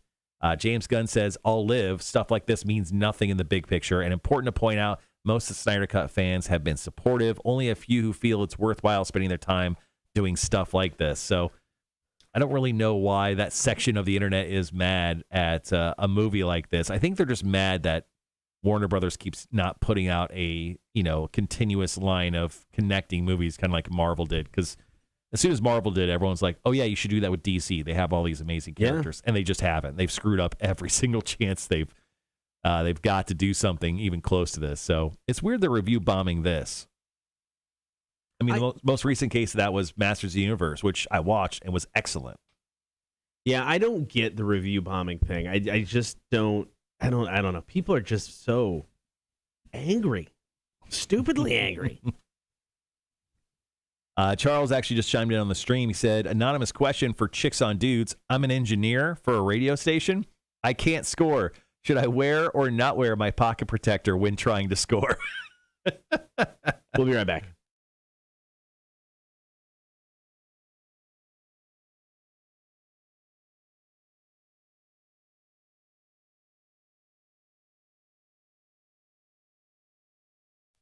Thanks for hanging out this morning on air and on the stream. Cotter and Marshall Show. All right, so 2 cops recently came up with a list of ways to get out of a ticket. Now, this is if you've already been pulled over. Mm-hmm. So it's not like, hey, don't speed.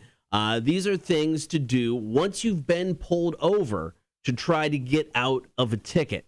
Number 1, they said put your turn signal on as soon as possible. Even if there's nowhere to pull over, That way, they know you're at least trying to. But if they turn their lights on and their siren on, it means that they think it's a good place to stop. So then you could pull over right away. Now, that I didn't know. That's kind of interesting. Yeah, I've only been pulled over a handful of times. I never thought to turn my turn signal on.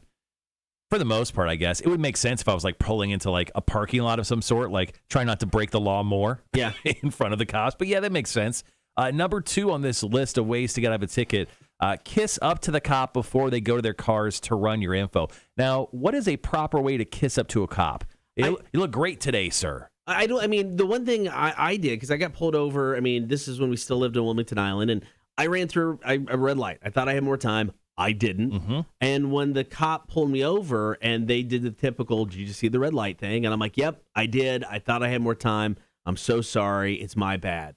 And she stood there and looked at me like I had 3 heads. She was blown away that I just accepted it and admitted it instead of just trying to come up with something. She went back and checked on my stuff, came back, is like, thank you for being honest. You get a warning. So, I don't even know does that consider sucking up? No. Okay. No, that just, it's, if you had a lawyer, your lawyer would explode because he would hate the fact that you just admitted. I ran a red light. It wasn't like I hit somebody. It's so minor. It wasn't a big deal, in my opinion. All right. But you try to suck up to a cop, go for it. Number 3, and I think this one almost should be number 1. Don't be short with them, but don't talk too much either. They might get suspicious if you give one-word answers to every question, but they might just get annoyed if you start rambling too much. So what's the proper amount of talking? That's a good question. Yeah. I don't have the answer. Sir, here's my license and registration. You look fabulous today. You definitely got some junk in the trunk. Is that where I should stop right there, or should I continue on? I would stop with junk in the trunk. I think everybody's going to appreciate that. It said to kiss up to them before they go, so mention their behind. Don't give it a slap. Don't touch them. No, don't touch them. Yeah. Maybe if you mention their junk in the trunk, maybe they'll say, "Well, give it a little smack on the way over to my car." Go down. Yeah. This sounds like a bachelorette party and not a traffic stop. All right, number 4 on this list is try to make them laugh. Throw out a zinger. Now, it's a weird situation. You're caught in the midst of possibly breaking the law. Yeah. So sometimes it's hard to break the ice. I think I'd stay away from trying to make them laugh. Right. I don't know. It depends. You're risking that you're going to get a cop who's had a good day. What if the cop just had a bad day and now you're trying to be funny? They don't want any of that business. What if it's just a bad dad joke? I don't know. I personally staying away from jokes. Okay. I think the avoiding jokes altogether. I think being nice and polite will get you farther. All right, finally, number 5 on this list, mentioning that a cop does work sometimes. So if you work that in the conversation, go for it. Or if you're in the military or someone in your family is, that might work as well. What if you just lie about it? Or like, oh, yeah, my dad used to be a cop back in the day, worked for a law enforcement far, far away from here. Does that help? If you're vague like that, I'm sure you're fine. Our coworker Stacy from Hot 98.3, her husband's a cop. She drops that constantly. Yeah. Her family she's got like the sticker on the back of her car, the I support cop sticker. Yeah, sometimes she tells me to drop her husband's name if I ever get pulled over. I'm like, how is that going to help me? I don't think that's going to help me. All right, speaking of bad driving, coming up top of the 8 o'clock hour, we are putting together the Mount Rushmore of worst driving habits. If you're putting together your Mount Rushmore, what makes the list? Text us in 800-394-1061 or hit us up on the chat. Cotter and Marshall Show, Rock 1061.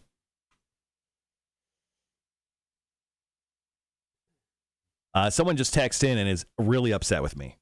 So, Marshall, you've never seen Smokey and the Bandit? First it was War Games. Now this classic movie evades your list. Good God, man. Take the time to watch it. The movie's so full of one-liners, and I still laugh every time I watch it. Great cast. Jackie Gleason, rest in peace. Burt Reynolds, rest in peace. Jerry Reed, rest in peace. And Sally Fields. And, of course, the famous Eastbound and Down sung by Jerry Reed. Dude, it is the Smokey and the Bandit 1.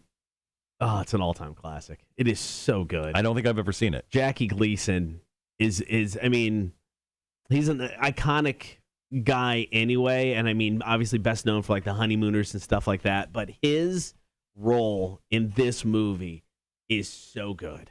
God, it's such a good movie, man. I've responded to them.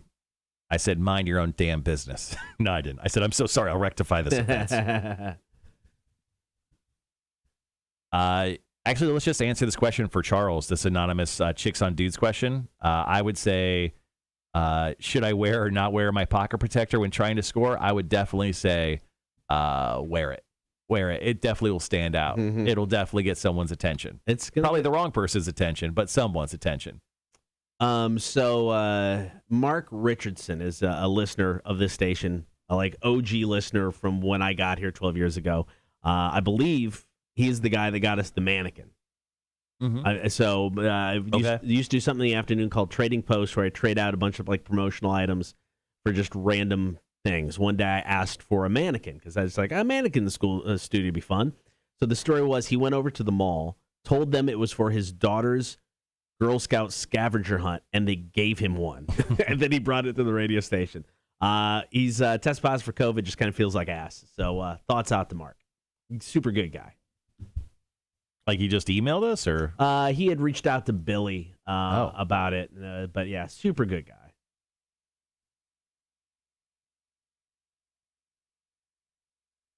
Mac mentions to leave the pocket protector at home. I mean, it's always nice to accessorize, but not leave that at the house. Going back to our cop story we were just doing, Phil actually chimed in. He goes, I think my cops let me go because I mentioned both times I was going back to college. They took pity on a broke college kid. I get that. I think it's a good idea. So maybe you could just still use that if you look young enough. You could probably pull that off. Actually, you know what? I'll do that when you're older, too, up to a certain point. Yeah. Mac, someone asked about Trivia Bingo. Did you get a number or anything like that? Did you give them my number? How can I connect with this person? No, she just heard about it. Someone just came and said, somebody said they were very interested. So.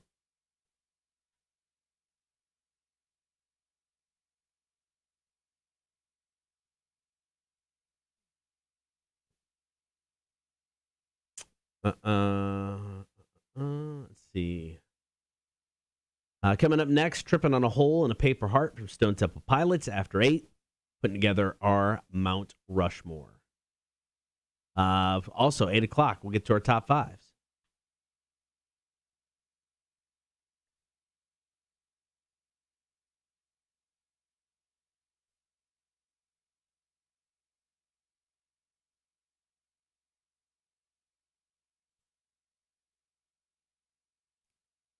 So we got a top 5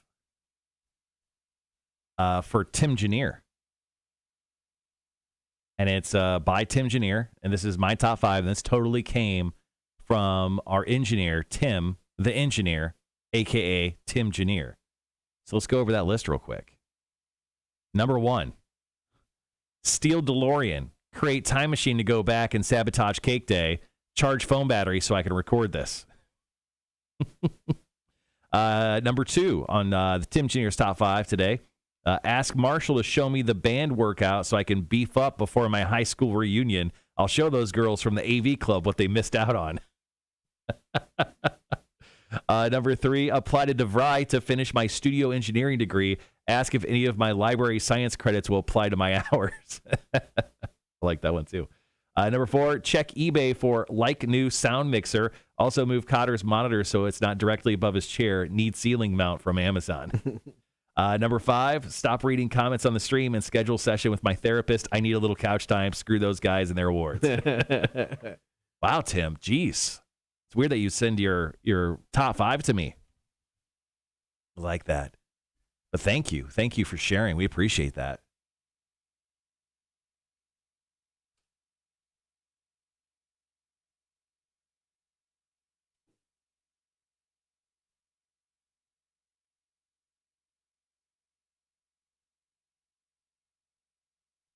And if any of you want to drop in your top 5, feel free to do so by just dropping into the stream, doing our top 5 today. Our manager's meeting is today.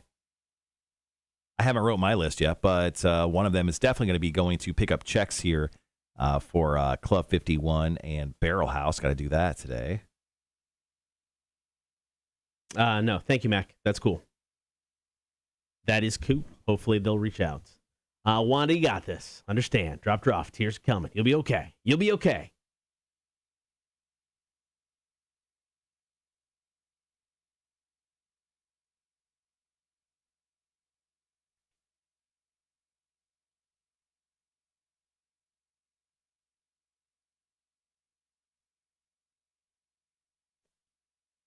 Bruce Springsteen's daughter did not qualify for the individual events, for the equestrian events, for like the medal rounds. Mm-hmm. She will compete again in the team events, but did not make it in the individual finals. The boss's daughter. That's a shame. Bruce Springsteen, his kid. That's a shame. Mm-hmm. That is a damn shame. Probably write a song about it, hopefully. Teach her. She doesn't get a medal. Talk shit about her. Let's see. Morning, Thomas. How you doing, man? Definitely late today. Charles has a Mount Rushmore. He's actually, you know what? Charles shared his Mount Rushmore with us. Okay. When it comes to worst driving habits, number one, obviously typing on the stream while driving. I wouldn't say that's the worst. Number two, watching TV on phone while driving. Yeah, that could be an issue. And number three, one or some for the road. Oh, One for the road. Drinking and driving. yeah, that's not good. No, I get that. That's bad. That is a bad driving habit. I thought I caught a guy drinking and driving yesterday, or just the other day, and made me double take because sometimes people are like very fluid about it when it comes to like drinking out of like bottles. Because anytime you see a dark bottle, you're like, well, that's probably a beer. Right. This guy was actually drinking a root beer. It was very obvious. It had like a Barks root beer label on it, but I had to like double take to make sure because I was like rounding the corner at him. So a couple, I want to say it was last week. So there's the guy who parks the white truck across the street from my place. And we leave kind of about the same time. And he kind of goes the long way out of the little subdivision, and I just take the quick way. So I usually get out before him the few times we've left at the same time. And the other day, it's like he was having none of my business doing the speed limit down Berwick. He flew past me, at least doing 55. I mean, it was stupid, crazy fast past me. So this morning, we get to the cars at the same time. He takes a little bit longer to get out, so we don't meet up on Berwick. But we do meet up at the light at Ogeechee, and it's a two-turn lane, so I pull in the right turn lane. He turns in the left. Doesn't bother to wait for anything to be green. He stops for about a second and just blows through the red light. I'm like, you son of a bee, man. I mean, if no one's out. Is that street busy at that time? No, like 5 o'clock? No, I mean, and it's fine. It's like, some of this stuff's on my list, but I mean, there was no need to pass me as quickly as he did that morning. I mean, it was ridiculous fast. You want to pass me, pass me. But it was stupid fast. And then, like, today, it was like, red lights, screw it, don't need it. I'm going. They are annoying. I got about 5.5 minutes. They are quite annoying when you're just sitting there and, like, no one else is out and you're just kind of looking to your left and your right. And you're like, why am I stopping here? This is so stupid. There was a ton of people out driving when I was coming into work this morning, right around 5 o'clock. I mean, it felt like there was, like, 3 times the amount of people than there usually is. And that may be because of school, maybe school teachers getting into school nice and early. But I mean, there was so many more cars than usual this morning running in. Thomas says his worst driver habits on his Mount Rushmore are mine goes smoking pot while drinking, speeding, and yes, typing while driving. Yes, all bad things. All right, guys, we got a few minutes before we dive into our Mount Rushmore of worst driving habits. If you have any questions for the Magic 8-Ball today, feel free to ask them. Hashtag #AskThe8Ball. Drop them into the chat today. All right, got about 4.5 minutes.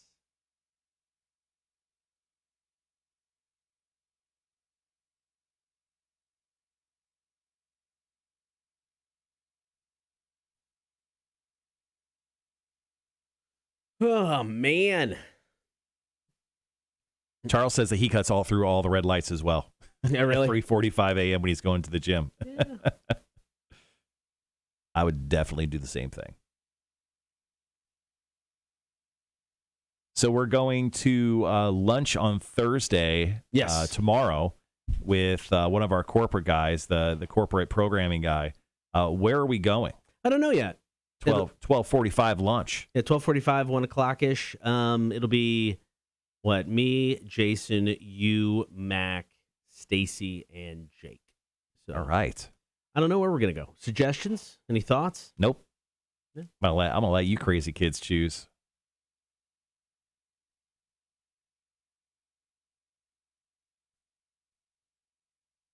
Just in case it sucks. I don't want to be the one that blamed for it.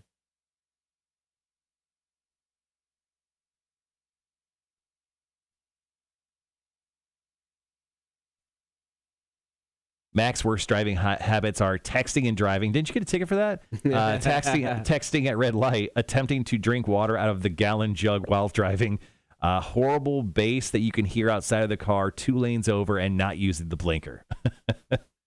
All of those things I agree with.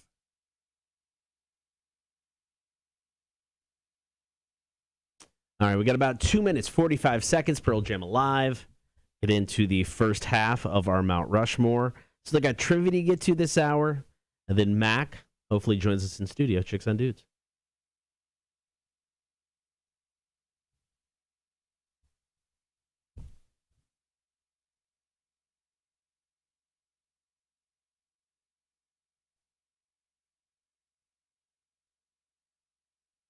Oh, so Raw on Monday was their first show after WWE's first show after releasing Bray Wyatt. It was in Chicago. Mm-hmm. So there were a lot of "We Want Wyatt" chants, and then a crap ton of CM Punk chants. Like, could you hear it on the TV show? Yes, and they obviously brought down the sound, and they obviously piped in other sound. I mean, it was pretty blatant that they were trying to cover up the fact that people are like, "F you, WWE." They got rid of one of the most popular characters they've had on that show for quite some time. Now, typically, when they get rid of somebody, they will slash merch in half just to get rid of it, because the wrestlers will still get their cut of merch sales. Right. So they'll slash it to get rid of it and not have to give them a lot of money. Last I looked, Bray Wyatt merchandise still full price because people will buy it.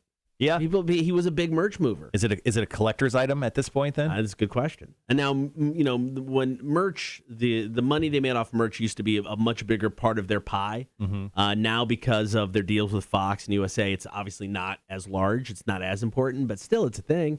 But that I also read somewhere that the networks are kind of upset that they let Bray Wyatt go.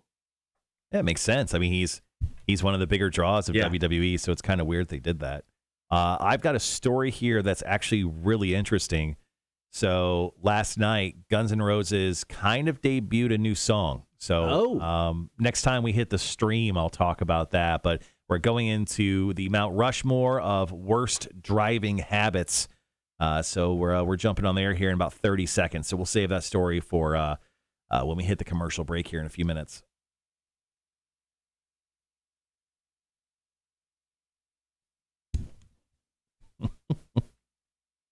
And Vic just texted us, "I'm the dude of the century," and then gave us 2 thumbs up emojis. So just heads up. Vic. All right, guys, be right back.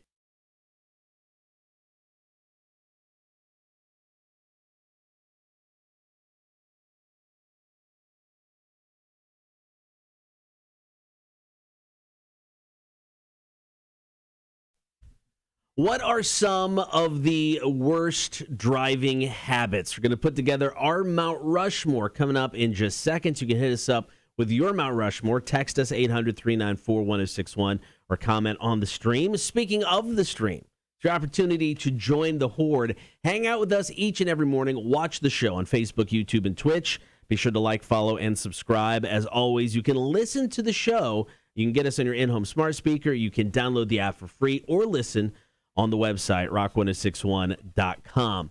So, bad driving habits, things that annoy us when we're behind the wheel, out on the road. We're going to put together the Mount Rushmore of bad driving habits. You want to go first? I will happily go first. Number 4 is not necessarily something that is going to cause anybody any potential harm or damage. I just find it incredibly annoying.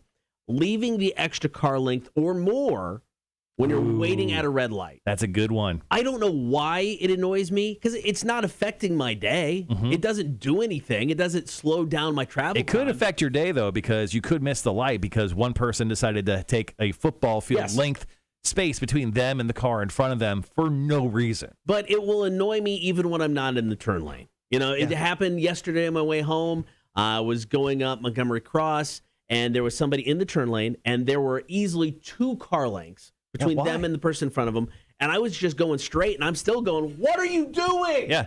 I mean, why do you take that amount of length, guys? Like, the people that do that, why?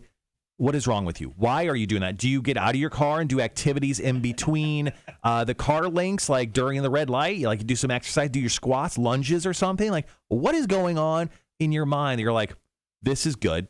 Why is that a thing? Cotter, great choice for number one there for Mount Rushmore. I wanted to almost pull in front of her just because I could. Right. I just wasn't so turning. much room. I was like, man, there's all kinds. I'm just going to pull in right here. I was kind of curious what her reaction would be. Probably just stunned. I know, right? How dare you take up that space? Doing? That is my space. Okay, number 4 or 1 or whatever, it doesn't matter. The first one for me. Yeah.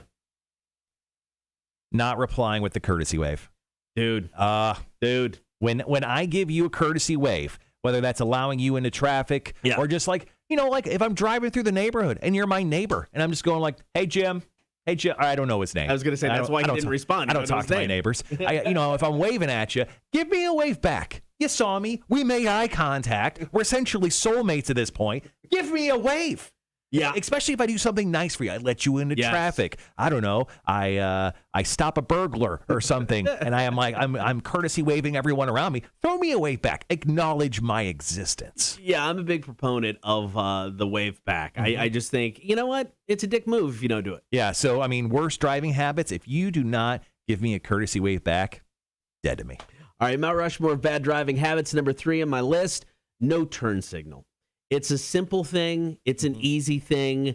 All you got, it's a movement of the hand or wrist. It takes half a second to just let us know. Yeah. Are you going right, left, straight? I don't care. Turn signal. You use your turn signal. Yeah, it's not a suggestion. No. Like, it's not like, oh, you probably should use your turn signal. You should absolutely use your turn signal in all cases because we don't know where your crazy ass is going. It's true. We don't. And that's actually usually a good indicator on where you're going to go. And especially people who turn on the right-hand turn signal but go left. Oh, they're another breed of people, Carter. Yeah, 100% agreed. All right, one more for me, and then I guess we'll take a short break here. How about the stops in traffic to get over guy? Literally, yes. Like you'll be going down. Like it happened to me on Abercorn just the other day. We're coming up to Middle Ground Road, and this guy starts to slow down. I'm right behind him. I'm like, what is this guy doing? So I get in the other lane, and he's like almost comes to a complete stop so he can jut over 2 lanes into a turning lane. He stops in traffic to get over guy.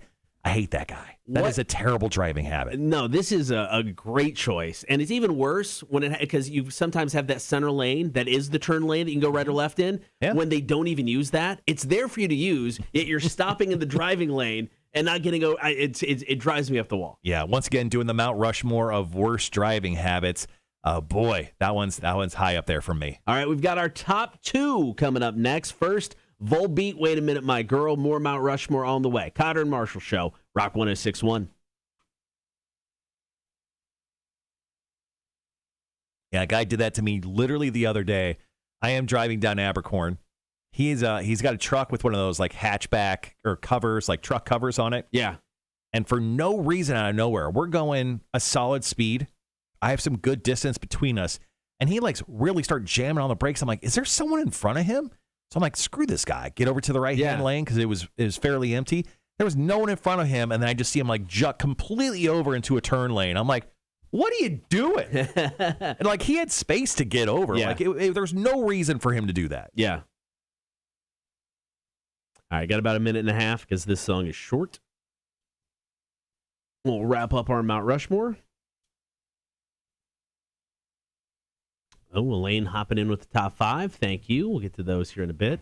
Yeah, feel free to drop in your top 5s for the day. And then we'll get to them over this break as well. We'll also talk about that Guns N' Roses story I mentioned. So they debuted a new song. They played their first show in quite some time at Fenway Park last night. Nice. So they have a new song called Absurd. And we'll talk about that here in just a little bit.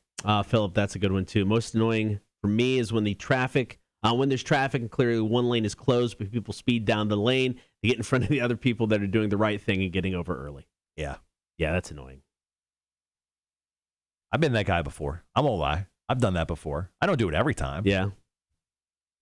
I mean, sometimes you get stuck in the flow of traffic and it's hard to do it, and you're like, dang it. Yeah, I remember doing that in Orlando most recently, but then I was thinking to myself, I'm like, this is Orlando. Screw it. I'm not from here. No one knows me. People are a lot more judgy of other people, especially if they're from out of state. Oh, yeah, 100%. Yeah. If you have a New York license plate, you're essentially dead to me on arrival in Georgia. I just absolutely hate you. All right, guys, be right back.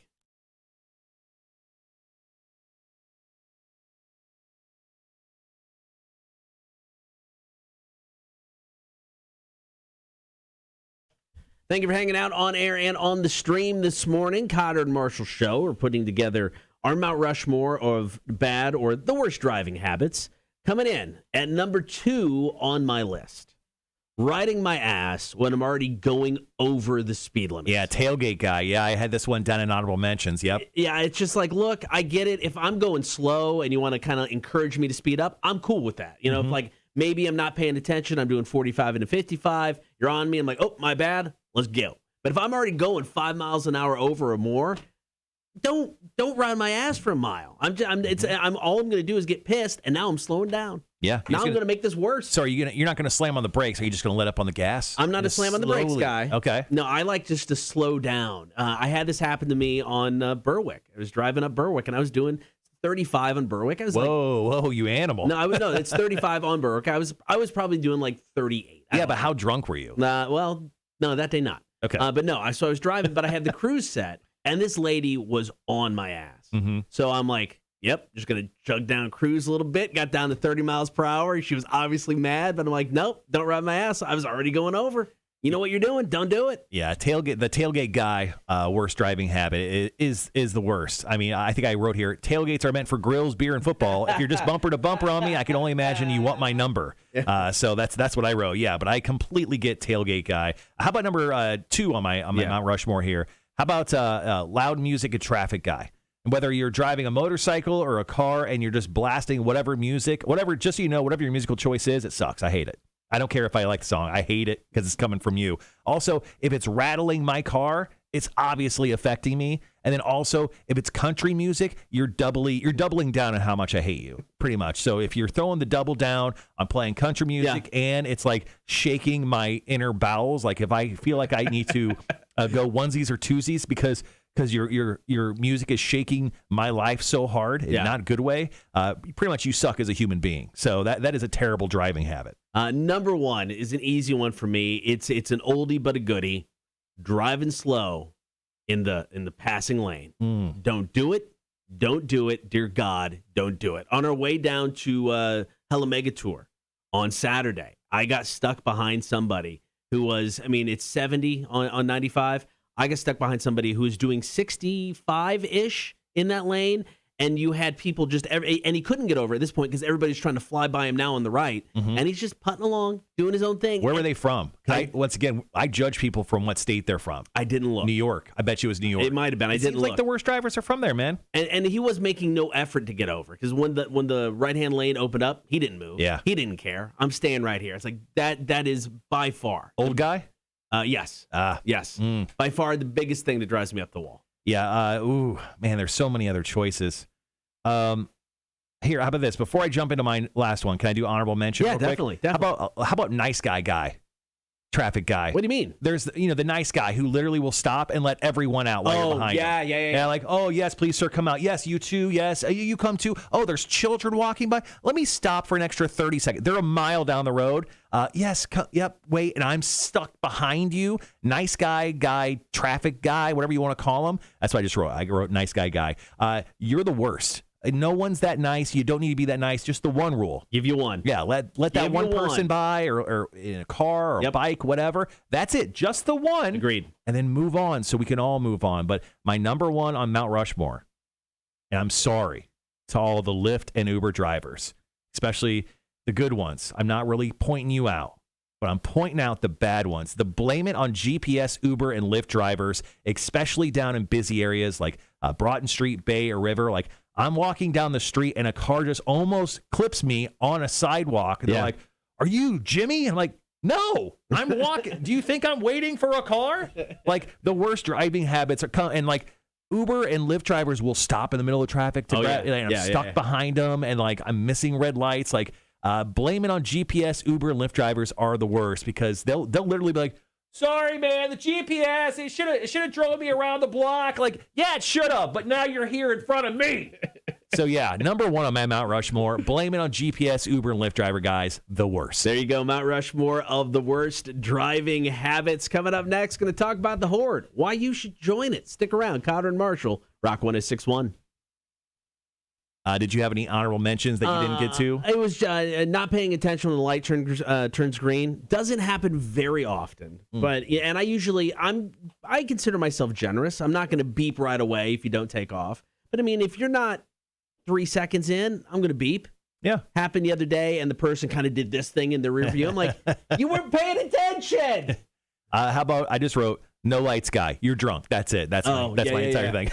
And then it's kind of the same thing as my number one, just driving under the speed limit in general. I mean, if you get stuck behind somebody and you got like the 2-lane road and it's 55 and they're doing 45 and you're like, what the fuck, come on. Let's see, guys. Feel free to drop in your top fives for the day. Elaine dropped hers earlier, so let's get to that. I don't want to miss it. Elaine's top 5: 1, online training. 2, avoid annoying people. Good luck with that. Don't you work at home? Wouldn't it just be you? I'm avoiding my family. I'm avoiding mirrors today, just in case I look annoying. Number 3, remind myself I don't look good in orange. I don't look good in red. I'm not usually a red guy. I have 2 red shirts. I wear them sometimes. Number 4, laundry. Always a good one. I always do laundry on Sundays. Yep. I feel like it's Jesus' day. Jesus wants you to wash your robes. And number 5, try to get more than 3 hours of sleep.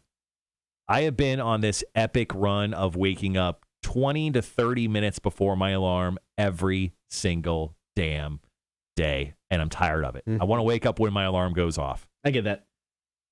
This morning, 4:39. Damn. About 10 minutes before I usually wake up, and that was very annoying. Very annoying. Give me a second here. I'm moving stuff around for trivia. Sure thing. Make sure we got enough room for everything. Thanks, A-Dub. Yeah, you look great in everything you wear, just so you know. A-Dub goes, that's because you look like a lobster in red, Marshall.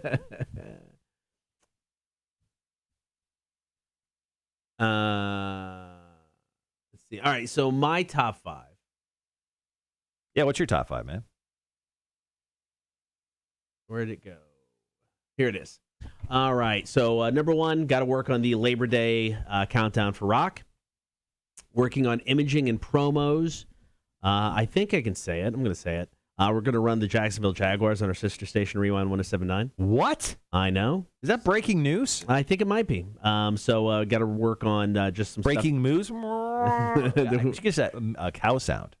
Got to get that done for that because the first preseason game's coming up like the 14th.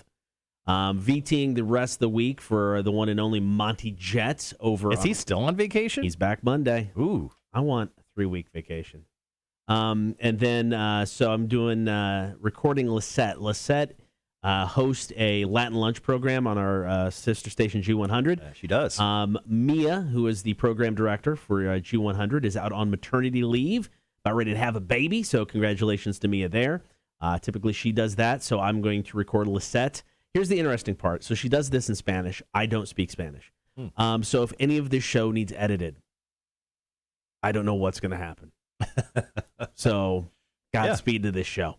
And then, on Thursday, we get a visit from Jason, who's our VP of programming, along with Gary, who's head of engineering. Yep. Going to take like a walkthrough through like some studio stuff, and then we're going out to lunch. So Hefe's over here sleeping on top of Tiki Guy again. Yeah, he is. He likes that Tiki He guy. loves the Tiki Guy. I'll throw the banana hammock in there, the leaf hammock in there. Chris, who is a big Jags fan, who's on the chat right now, just replied when we said we're going to air the Jaguars game on Rewind 107.9. He just wrote, hot. Yep, I'm going to air it over on Rewind. So, that'll be fun. So Wanda dropped in her top 5 just a few moments ago. Her top 5 is make sure kids get to school on time this year. Like the whole year. You're putting the whole year on your top 5? Good damn. Number 2, enjoy the silence. Number 3, pick up new glasses. Number 4, clean the house. Number 5, play video games. I like those. Yeah, my day, I actually was so busy on the second half of my day, very annoying. I didn't do any burpees, which I've been trying to do every day, and I didn't play video games. It was a twofer of suck yesterday on not getting to stuff. Yesterday, I mean, I got stuff done, which was nice, but felt like overly unnecessarily busy yesterday. I don't know. It's like we kind of talked about it. Show content seems a little slow, just stuff out there, news and stuff to talk about. Today was actually a decent day. Or yesterday going into today better.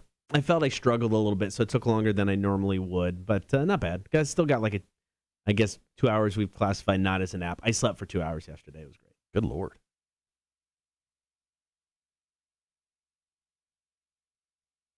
There's Rhett. Rhett, where were you a little while ago, man? We were talking about ways to get out of a ticket. Rhett's our buddy from Beaufort who, Okay, I still have them up. Rhett, if you're listening, let us know if these would get us out of a ticket. Now, this is after you've already been pulled over. So you've already been pulled over, don't want to get a ticket. These supposedly came up with by 2 cops. Number 1, put your turn signal on as soon as possible, even if there's nowhere to pull over.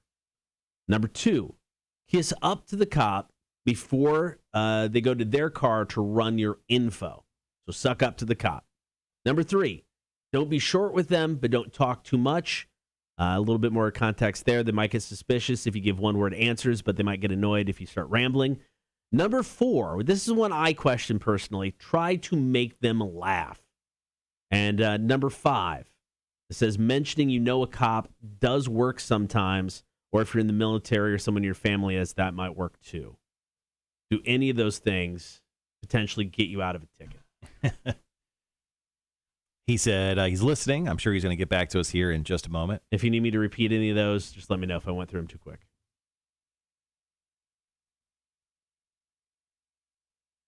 All right, got about 3:45. Just a quick mention of the Horde, and then we'll get into some Are You Smarter Than a Community College Dropout trivia. So I mentioned a little while ago, so Guns N' Roses, they had a show last night at Fenway Park in Boston. They debuted a new song called Absurd, which is a reworking of a previously unreleased song called Silkworms. So here's what Axl Rose said. He goes, some of you might have heard this under another name, but this is really kind of absurd for us to try this, says frontman Axl Rose. Wasn't that funny? And they don't even know the joke yet. He said, okay, well, this is called Absurd. And he goes, let's see. He goes, see, I never run out of love songs. That was fun. So you heard it here first, a new Guns N' Roses song. Rose said once they finished it, actually they have a video of the new song Absurd up on a couple YouTube pages, and I'll actually drop that link for you guys in the chat today. But just a heads up, there is a reworking of an old song called Silkworms that was never released. Now it's called Absurd. So Guns N' Roses obviously has been working on some new music, or at least, redoing some of their old stuff that they've never previously released. I'm guessing for a new project. You would imagine they'd be putting out a new album at some point. I would think. I think they're going to get to it.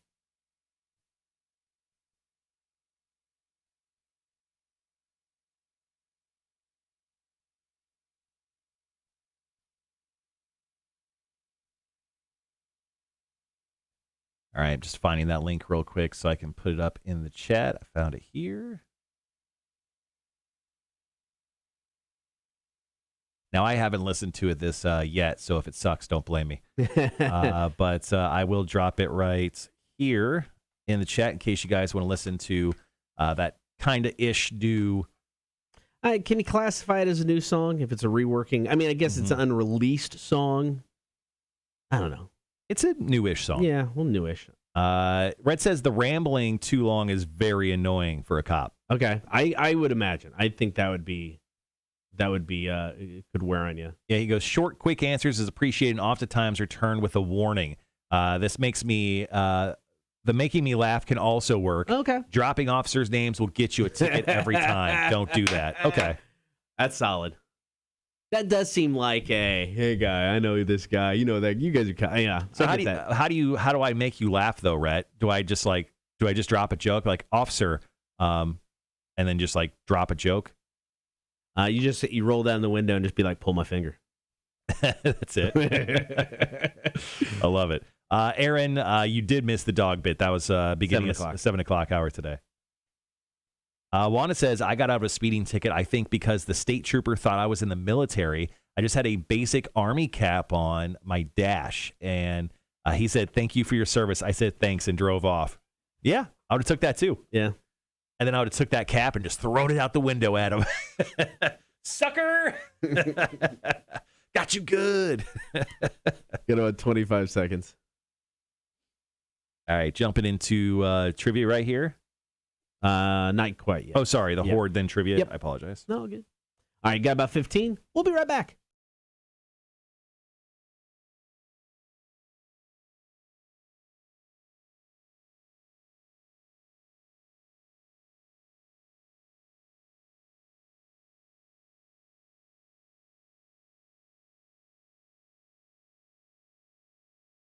Each and every morning, we are joined by an awesome group of people we call the Horde, and you can be one of the Horde. All you got to do is check us out on the live stream. That's right. You can watch the show every morning, Facebook, YouTube, and Twitch.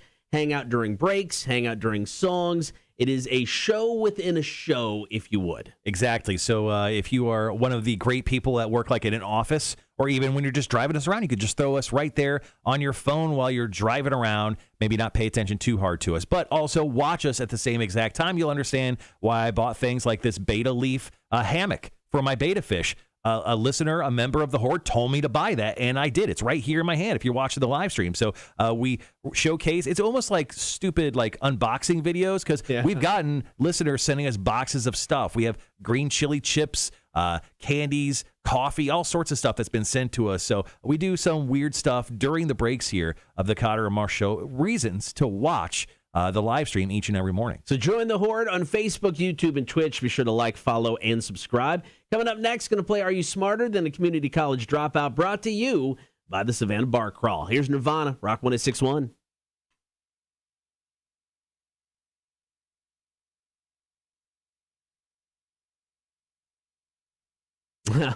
I've had good luck with the write me a ticket so I can go because I'm about to S myself from Charles. I'm about to shit myself. I love that. Hello, Meat Popsicle. Good morning.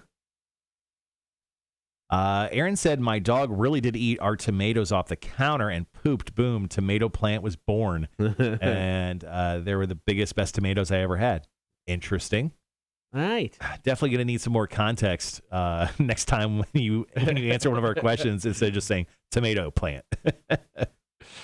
Red says, most time, answering our question with something funny. For example, why were you going so fast? And you reply with something funny, that kind of stuff. Okay. Cotter, why were you driving so fast? Putting you on the spot. I don't know. Is that funny? No. Okay. No.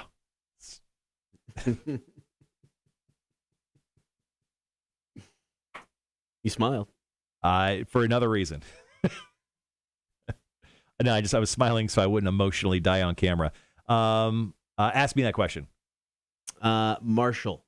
Yeah. Why were you driving so fast? Well, I smoked crystal meth just before this, officer. Okay, you're going to go to jail, you a-hole. You can't smoke crystal meth.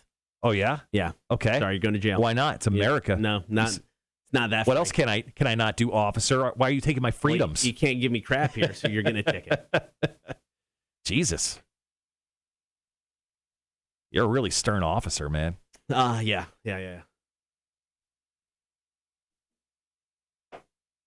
Ticket for you, Cotter. Says Red. That's fair. AW just said I had to poop, which is constantly, actually. That is the truth. He's not even 100% lying. the truth.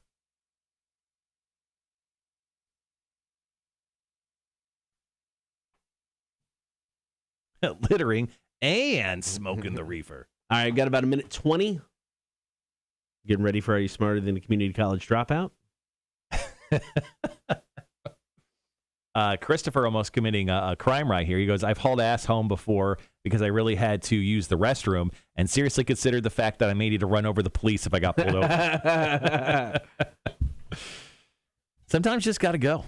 Yeah.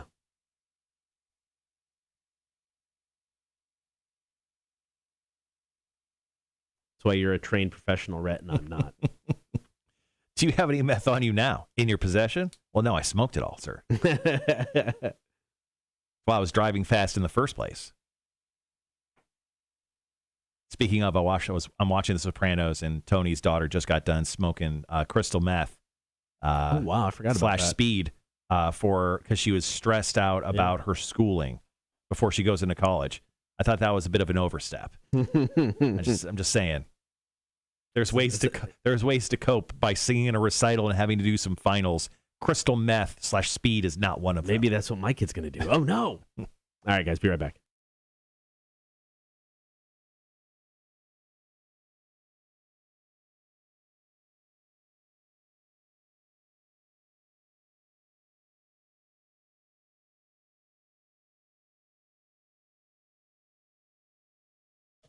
Are you smarter than a community college dropout? Brought to you by the Savannah Bar Crawl. If you would like to play, take on either myself or Marshall, give us a call right now, 800-394-1061. And you'll win passes to the Tailgate Bar Crawl presented by the Savannah Bar Crawl. That's happening September 4th. We'll also hook you up with tickets to the Midday in the Beer Garden at Moon River. That's a beer festival, mini one, happening on August 14th. You'll win both those prizes just by calling us up right now. You don't have to win. You don't have to lose. You don't even have to tie. You just have to play to win right now. Are you smarter than a community college dropout? 800-394-1061. Cotter and Marshall, Rock 1061.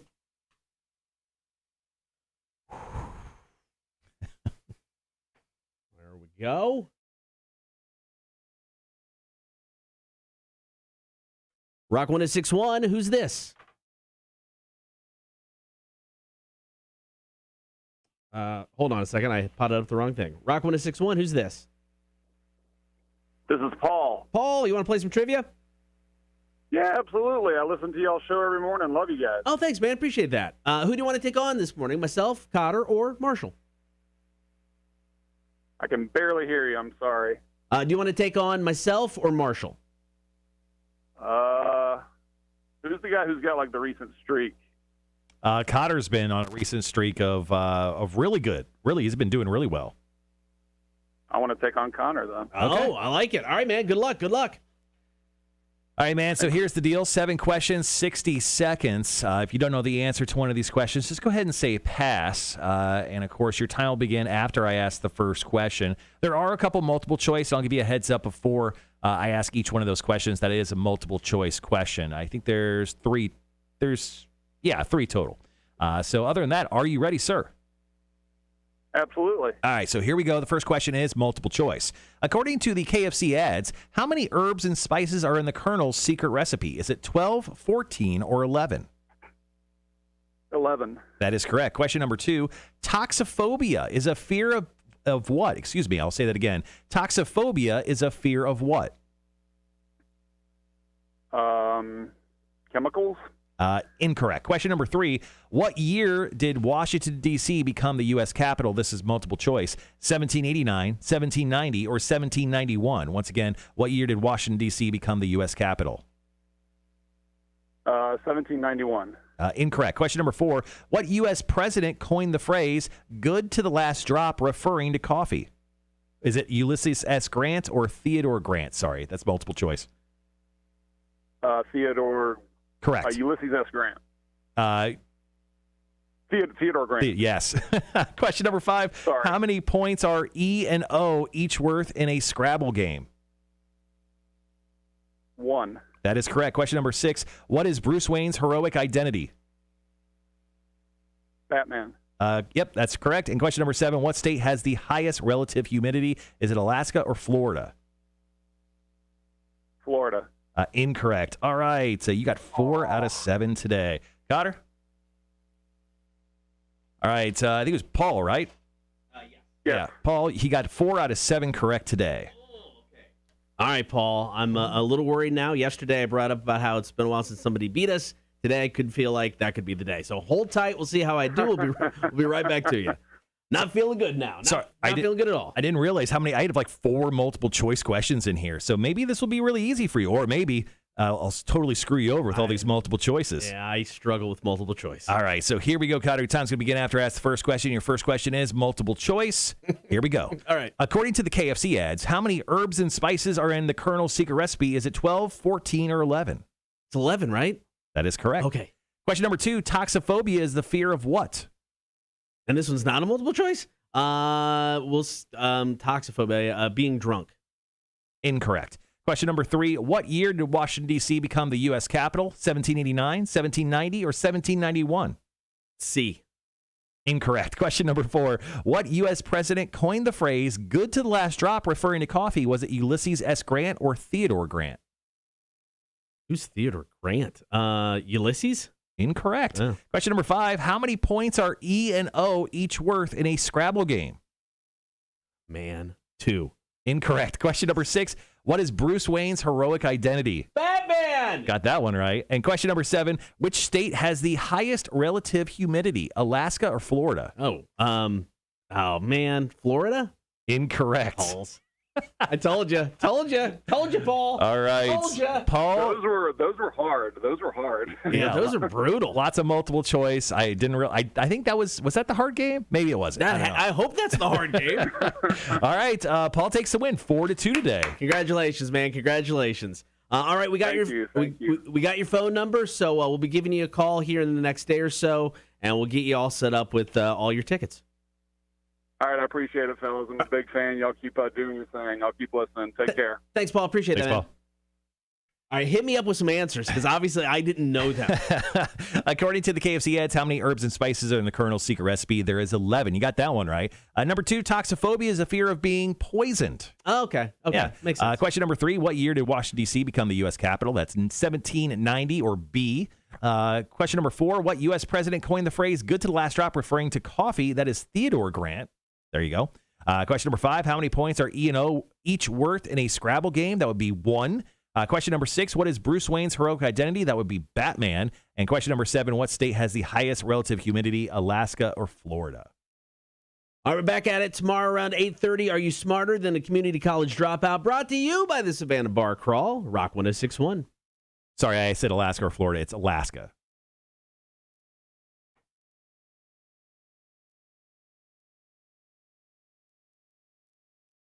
All right, guys, I got to edit this up, so we'll be back as soon as we can.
All right, guys, back on the live stream.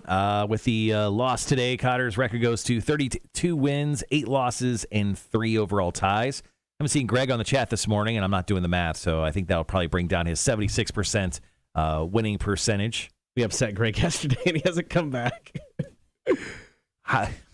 Of all the things, terrible things he said to us, we upset him. His last post was not a very happy post. Oh, come on. It was.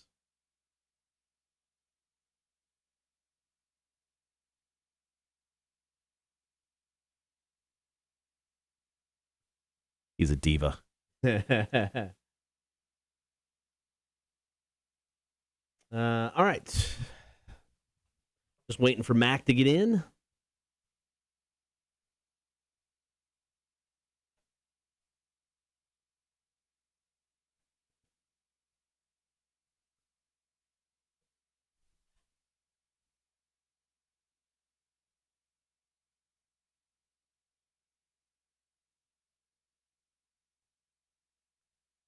So for Marshall's Music News today, we got a bunch of stories that we'll get to in the bottom of the 9 o'clock hour, including the latest news in regards to My Chemical Romance. They actually had a guitar player. What happened here?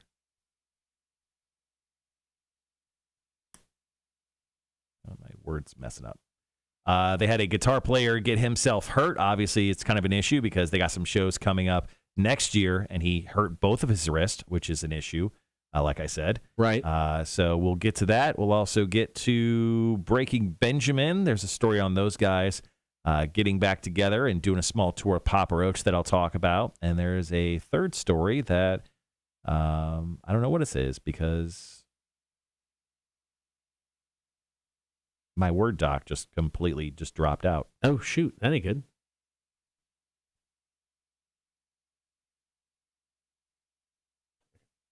That's good to go. Okay. I can go. There we go. We'll also do a story on The Offspring. The drummer has quit and or been kicked out of the band. It's kind of hard to say. But we'll get to those 3 stories coming up in Marshall's Music News at the bottom of the hour. Sorry about that. I had that drop out on me. What's up, Mac? Oh, thank you.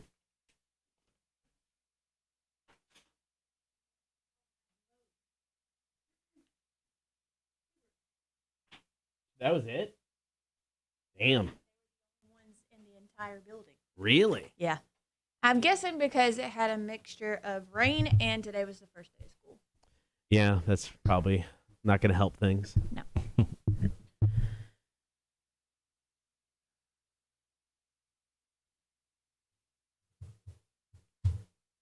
So, Mac, you said you were going to do 50 burpees for me today. I'm not. No. Oh, okay. Jeez. Wow, I took that back immediately. No. So that's the main reason I'm not going to my 4:30 CrossFit class today. What's the main reason that you don't want to do 50 burpees?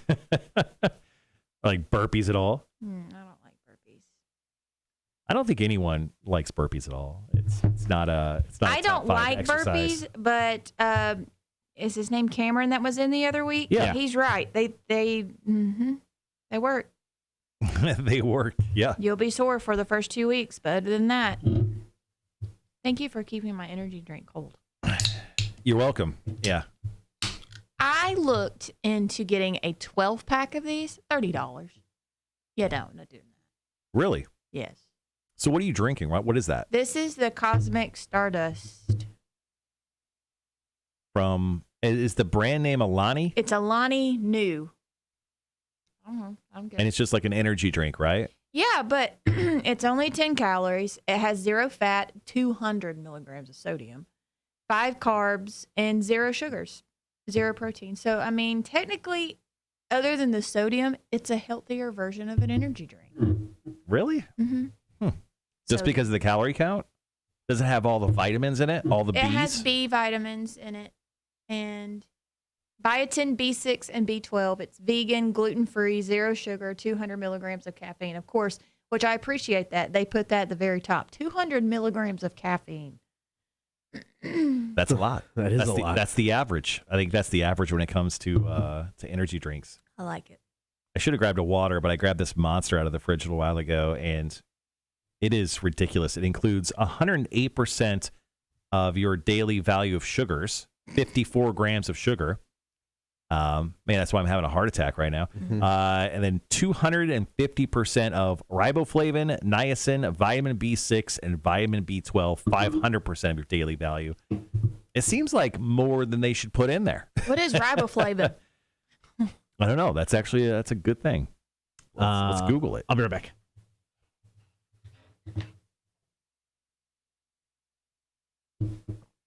Bang and sugar-free Monsters, I think, have the same calories. Yeah, I think you're right. Next to nothing. I can't do bangs. Riboflavin, also known as vitamin B2, is a vitamin found in food and used as a dietary supplement. It is required by the body for cellular respiration. Food sources include eggs, green vegetables, milk, and other dairy products, meat, mushrooms, and almonds. Good old riboflavin. Oh, riboflavin. Loving it. I like Hefe's hammock. That's what you waited for? Yeah, this is what I was waiting for. So this is Hefe's leaf hammock that I'm going to install before once I get off the air today. I was going to say, you're going to do it today. Yeah. He was sleeping on top of the tiki guy. He likes here. Loves that guy. Not so much the SpongeBob pineapple. No. The snails love that pineapple. Yeah. Have you ever looked really close at the snails, like the underneath side, and see their little mouths go like this? Yeah. I love Hefe. He's a good fish. Mm-hmm. Red says The Rock has an energy drink. His is healthy too, called Zoa. Zoa? Oh, that's what that is. Have you seen it? Okay, so here's the thing. If you haven't caught on with Facebook or Instagram or any kind of social media outlet, once you Google something or it just, I don't know, say it around your phone, ads start popping up. So I saw a GNC ad on Facebook the other day. So I was looking at how much a 12-pack is, whatever. And they had Zoa, and I was like, what is that? Zoa. That's good to know, though. I didn't know that. Oh, yeah. I'm Googling it right now. It's, let's see. It's an energy drink. It's produced by Molson Coors because they're getting into seltzers and energy drinks now, apparently. Who's not getting? And there's 5 different flavors. Original, pineapple coconut, super berry, lemon lime, and wild orange. It's so wild. Wild orange? It's got some hair in it or something? Hair? I don't know. I don't know. Not mine. Andrew says the hammock is about to be nice and moist. Hefe will love it. So, I think he said that for you. Charles says, hey, Mac, can you show us your burpee technique?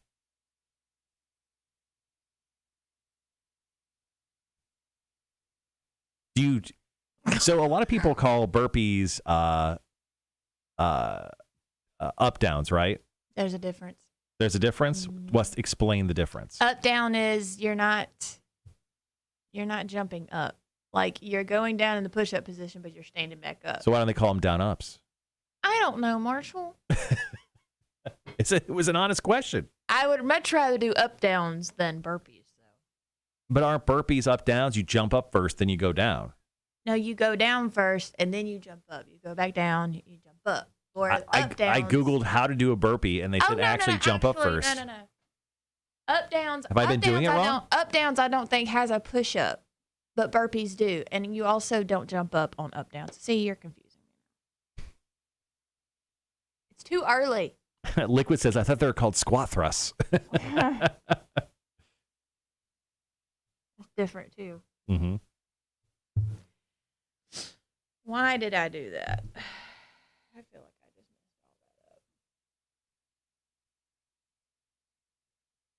all that up. Oh, no. All right, we've got about, probably close to 7 minutes. Cool. I am going to, hold on. Give us a second, guys. We'll be right back.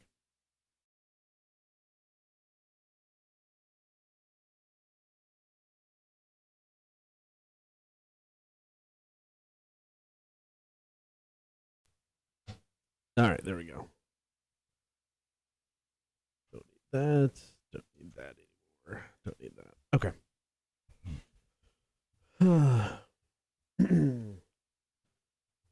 Okay.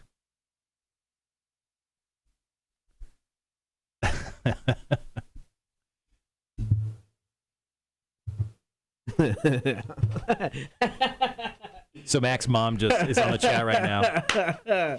Mama Mac, and she's saying, "Stop saying go down." LOL. I heard that. That's funny. We got 3 questions today for Chicks on Dudes. I'll go ahead and take question 1. If you want to do 2, I'll just do 1 and 3. You take 2. Cool.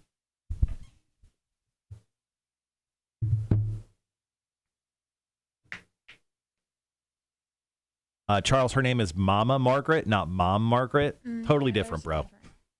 I don't know who Mom Margaret is. Mom. Have you always called your mom Mama? Mama? Mm-hmm. Your dad, is your dad just dad or is it daddy? Daddy. It's a weird Southern thing. Yeah, well. I won't argue.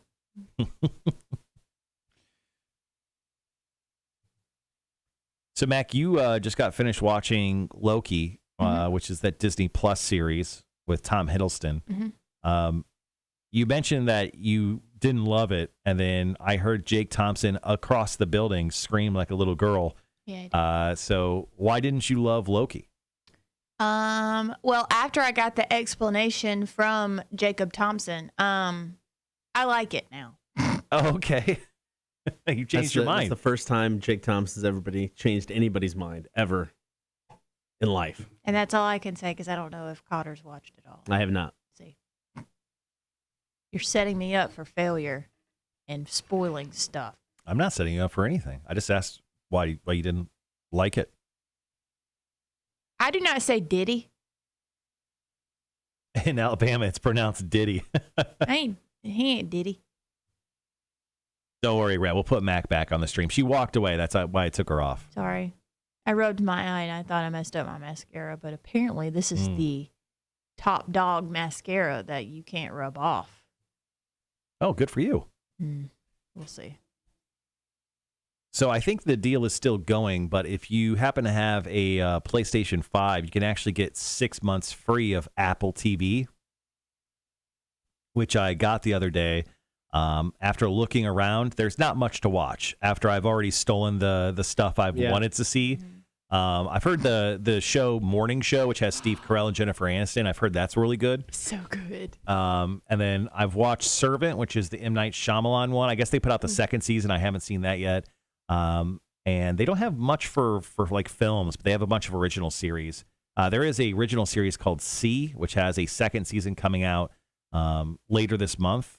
That show is really cool. It's got Jason Momoa and Dave Bautista joining in the second season. Nice. So that's a really cool one. But there's not a whole lot after I've had. Hopefully they add something more substantial in the next 6 months. But Apple TV, but probably not worth I think it's $5 a month they charge for the subscription for it. Do you have it? No, and I had the free trial, and that's how I watched the morning show, the first season. They're coming out with the second one, and I really want to watch the second season because it ended so well. They just don't have enough on there that I'm interested in for me to pay $5 a month for. I found myself consistently re-upping with Peacock just because it has The Office. And I've been coming home a lot of days and just watching The Office on my lunch breaks. And I don't feel like I should pay $5, but for some reason I keep not canceling it, mostly because I'm lazy. Yeah. You said something about Servant, and I had never heard about it, but you said M. Night Shyamalan. Rupert Grint, a.k.a. Ron Weasley, is in that. I didn't know that. Yeah, it's he plays the brother of a lady who's having an issue. I won't ruin the story for you, but she's having a bit of an issue, and he's the brother who's very helpful. Okay. And a bit crazy himself, but it's kind of cool. Peacock, no, I don't think Peacock is free. Or maybe there is like a free service to it, but you don't get any of the good stuff. Plus, even with the $5 a month, they put ads. Like in a half an hour show, they put one ad, and they'll show you an ad at the beginning, and then on an hour show, like an hour TV show, they put like 3 ads in there, and they're usually like 60 seconds long, and it's really annoying. Yeah. Not cool, man. Not cool. All right, got about a minute 45. Hop into Chicks on Dudes. So someone that uses my Hulu account, which I don't mind at all, because I share it with my sister-in-law as well. They were like, I might as well watch regular TV because it's got commercials. I'd much rather deal with 1 minute of commercials than 3 to 5 minutes of commercials. That's true. But then again, why are you complaining? Because it's not coming out of your pocket. Because they shared your account. Mm-hmm. I've never used Hulu before, but I remember Hulu at one point, you actually had to get an invitation to join it. Really? This was at the beginning of when Hulu first started, because they wanted to cap it because they didn't have like the server farm big enough to kind of handle everyone on there. They had like a certain amount of people. But I think I actually remember like just trying it out to see if I can get chosen. And it took like 3 months for them to finally email me back and say, hey, there's room for you to join the Hulu family. And I just never used it after that. Well, it's not like that anymore. No, it's They just want your money. Yeah, they have these giant server farm buildings in, the middle of the ocean where. All right, guys, got about 30 seconds. I'm going to go ahead and switch this over now since we're on delay. We'll be right back.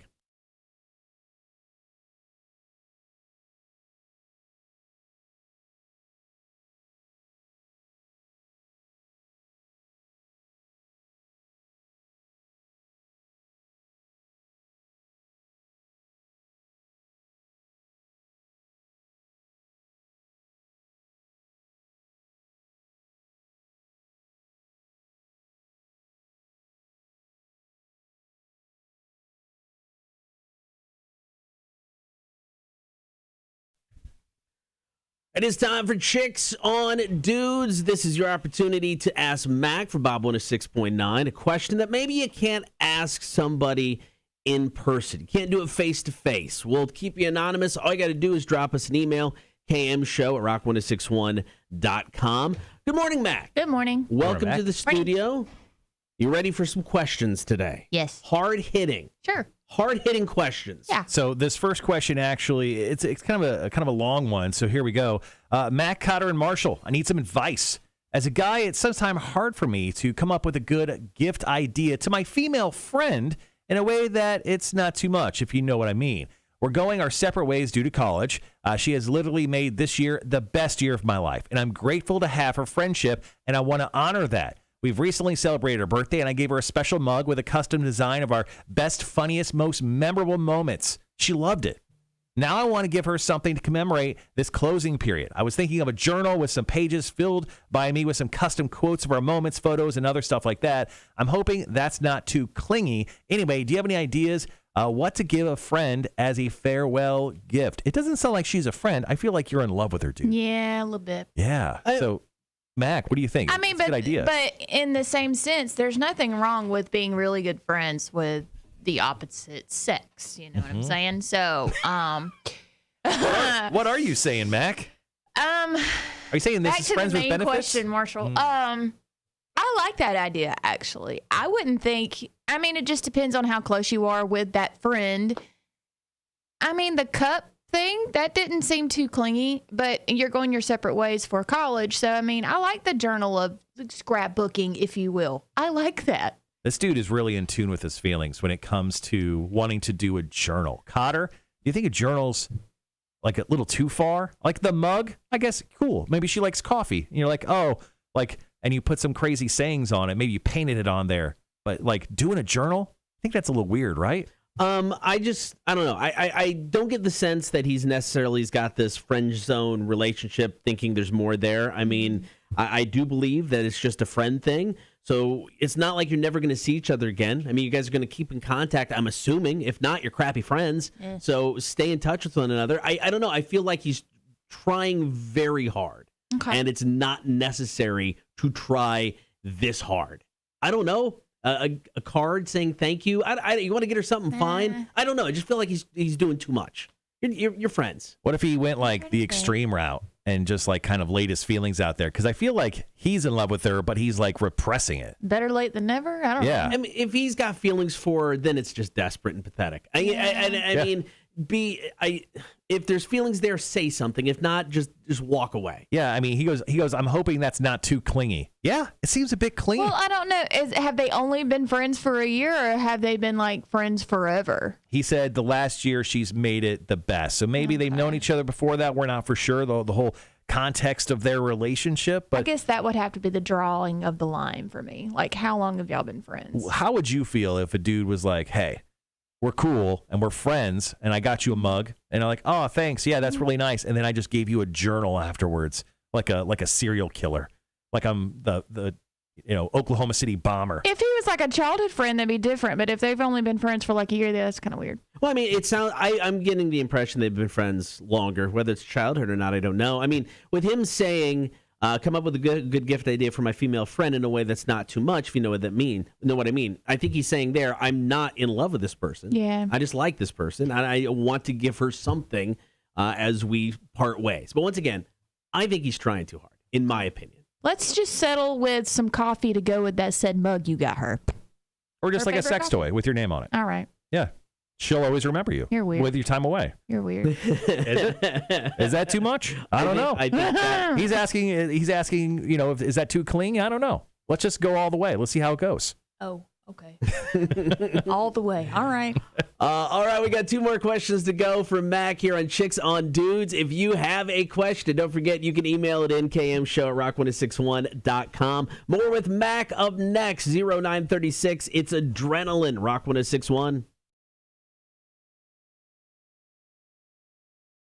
Okay. I have to say that I'm really excited for the month of September. Mainly the end, because I'm going to the beach, hopefully. COVID-19 gods don't mess with my beach trip this time. Why are you looking up? I don't know. I was You're not wondering. talking to them, I am. I don't know where you were looking. I was very confused as well. But the day before, so I'm going to head home and then ride with Mom to the beach that Saturday. Okay. But before I go home, I'm going next door to get a deep tissue massage and a cupping. Oh, okay. Procedure done. Yeah, the cupping was what those Olympic swimmers did the last Olympics. It I don't kinda know, became something a about thing some deep then. tissue. I'm all about it. They're going to mess you up, man. I'm good with that because you know what? I'll be in the car and on the beach for a week. What beach are you going to? Destin. It's our go-to. Destin? Mm-hmm. Is that? It's about 30, 45 minutes from Panama City. Oh, okay. Gotcha. So it's up on the handle. It's up on the. Is that the handle? I don't Yeah, up on the handle of Florida. From the handle. Yeah. Yeah, up on the handle. If you grab Florida by the handle, I think Okay, yeah, technically, sure. It's the panhandle. that's the handle. I don't know. Have you ever been to Panama City Beach? Yes. Why did you just go? I have bad experiences with Panama City Beach. And I hate to say it, Destin, and I think Mama Margaret can agree with me here.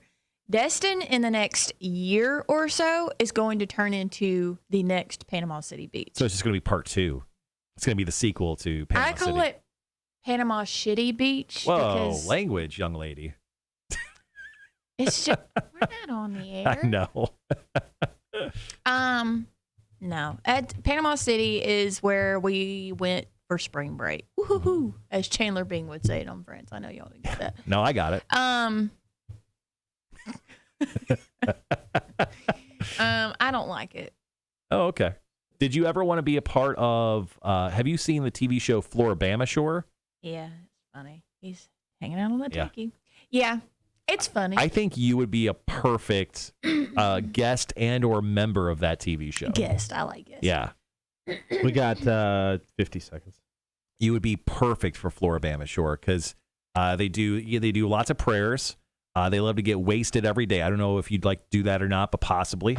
Seems like they all like to drink, but I think you could probably get into the drinking mode pretty easily. And all you have to do is just hang out all day and then go to bars at night. Like, it would be kind of your dream come true, I think. All right, we'll be right back, guys.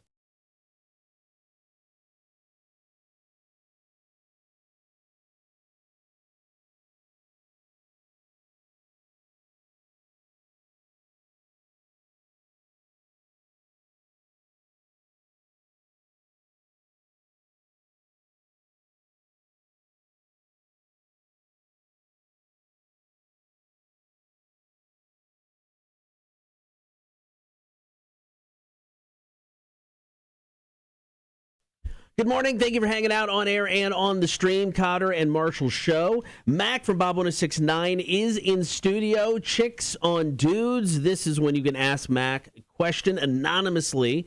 Maybe something you wouldn't ask somebody face to face. We got 2 more questions to go. Mac, are you ready for question 2? Yes. All right, here we go. Hey, chicks. So a couple months ago, a girl joined our team at my store, and I'm starting to think she might be interested in me. So I'll just start listening. I'll just start listing why I think she might be interested in me. Since the start, anytime we're in a group talking, she almost always is angled toward me and makes eye contact. When she started working, she almost always came to me to ask stuff, even though other colleagues were closer.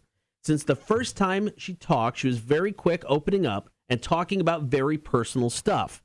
The last time I saw her, we both had to break, and we were in the back. We had a great conversation for 10 minutes, and I swear I looked at her, and she was blushing. So, is she into me? It was all up until the 10-minute break in the back that I was like, well, maybe she just thinks of you as the employee or coworker that she needs to go to for questions. I get that. She's blushing. She's got something. Yeah, Coco. I think she's got COVID. Okay. You should stay at least 6 feet away from her. Yeah, have mask always handy. Exactly. Yeah. That's probably the reason why she's blushing. No, I think she's into him, right? Yeah, I think this makes, so. I don't know but it's a coworker, so it's obviously a difficult situation. You don't want to get in trouble. So you probably want to ask for, her digits or her Snapchat or something. Yeah, no, not social media. I do not agree with the whole dating or hanging out or doing whatever with a coworker. Right? No. So too much. Leave it at home. Leave it. No. So absolutely not. So this guy should not move forward at all with this. I would try to be like, you know what? I don't have the answer to that question. Why don't you ask Brad over there? He's free. Put her off on somebody else. I would. So pawn her off at somebody else. Why? I mean, if he's got a thing for her, why would he? Why pawn her off at somebody else? So does he have a thing for her? It sounds like he's got a thing for her. Okay. Well, in that case, don't date a coworker. It never turns out good. Yeah, but We've seen cases of that. They sound young, maybe they just want to have some fun. I see, I don't see the issue with it. Okay. I once heard a song that said girls just want to have fun. Well, she was by wrong. the incomparable Cyndi Lauper. Well, she was wrong. I love Cindy, but come on. Oh, wow. Not all girls are like, look, it's 2021. Okay, now. No, I mean, my take on this is I think guys always look into way too much. And even the blushing thing, I don't know if I buy it. Dude, if she... Maybe she just had a sunburn. She's not talking to you at work, asking you a question for help, is not dropping a hint that she likes you. It's like, oh, this guy knows his stuff. I'm going to ask him. Dudes always look into too much. However, don't overthink. He did say that she openly shares personal stuff with him. Hey, I have a dog named Bill. Maybe that's personal to him. I think he's grasping for straws at this point in time. Okay, 50-50. All right, I get it. All right, Mac, we got one more question for you this morning. Let's get right into it. Morning, chicks. My girlfriend usually ignores me and or even when she talks to me over the phone, her tone changes when she is with her friends, her girlfriends. He goes, we used to have long conversations, and now it's very short. Is this normal? We're just 4 months into a relationship, and this situation started 2 weeks ago. So I'm having issues with this. Is this normal? No. No. I hate to say it. So she was acting the way whatever she was before just to get you, and now that her true colors are coming out. Right. It happens, unfortunately, a lot more than you think. Not with me. But, yeah, I would just, I don't know, 2 weeks in, and she started acting like that, and you've put up with this for 4 months. Imagine. Well, the situation started 2 weeks ago. They've been together for 4 months. Okay. Yeah. See, I couldn't be with somebody who acts differently around their friends than they would me. Yeah, and especially if you're getting ignored. That's a red flag right there. If you don't exist in front of other people with your spouse, your girlfriend or boyfriend, I'm the same way. However, I don't want it to be misconstrued. I would like for you to go hang out with your friends. I would like for you to conversate with your friends. Don't be all about me. Please, for God's sakes, don't. But give me some kind of attention. Don't ignore me. Right. I mean, how would you watch all the TV you do? Exactly. If you were around them all the time? Yeah. Yeah. And you have to be a fan of Friends because more than likely 90% of the time that's on my TV. All right. So there's a bullet point of dating Mac. You got to be a Friends fan. But yeah, this guy, you're in a bad relationship. You just don't know it yet. But We're telling you. But if you're a guy, I know exactly what he's going to do. He's just going to stick around for about 6 more months, and then he's just going to be like, why is this happening? Yeah. And he'll do nothing about it. At that point, it's your fault too. So. All right, Chicks on Dudes, if you have a question for Mac, all you got to do is email it into the studio. We'll keep you anonymous. It's KMShow@rock1061.com. Coming up next, we have got Marshall's Music News. Crowder and Marshall Show, Rock 1061.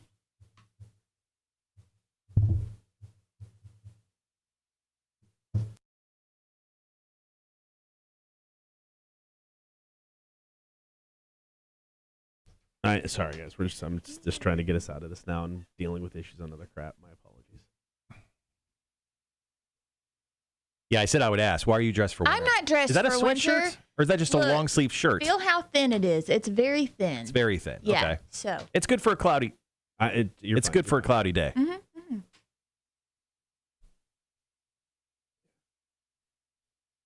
All right. Andrew says, I met my wife on the job. We worked together for years. Everything worked out for us. See, not everybody's you though.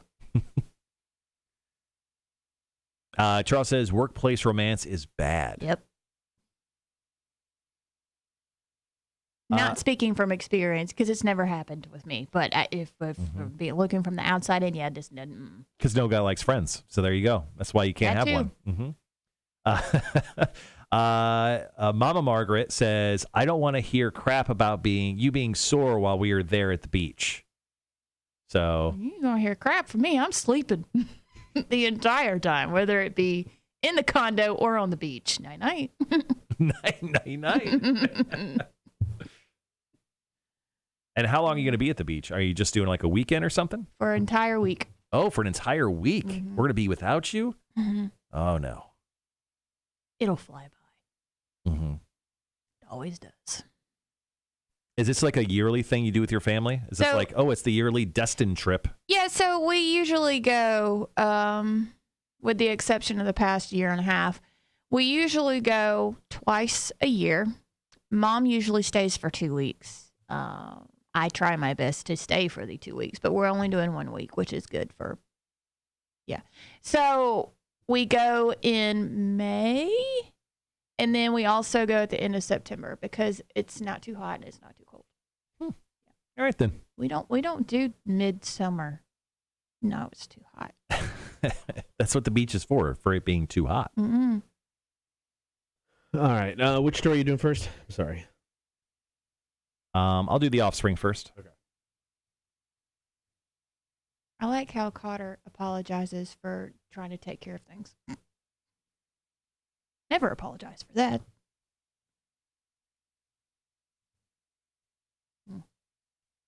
What was I going to say? And I have flip-flops on. Which, look, I wear flip-flops in winter. I can't say anything. I wear flip-flops year-round. I love flip-flops. Big fan. Wearing them right now. Yeah. Boom. So I was, because you talked about Universal Horror Nights as well. So I was talking about that earlier. I didn't book my trip yesterday. I'll probably book it today. But I've officially looked into it. I'm going again this year. Cool. Very excited. Beetlejuice, Texas Chainsaw Massacre, The Haunting at Hill House. Yes. All houses there. I'm going the RIP tour, which I think is more expensive this year than it was when I went in 2019. So how much is So it now? they say it starts at $229, but depending on what day you go, obviously prices fluctuate, and they do it Wednesday through Sunday, so they don't do it on Mondays and Tuesdays. I guess that Halloween Horror Nights is only Wednesday through Sunday in the months of September and October. But I think mine's going to be like $299.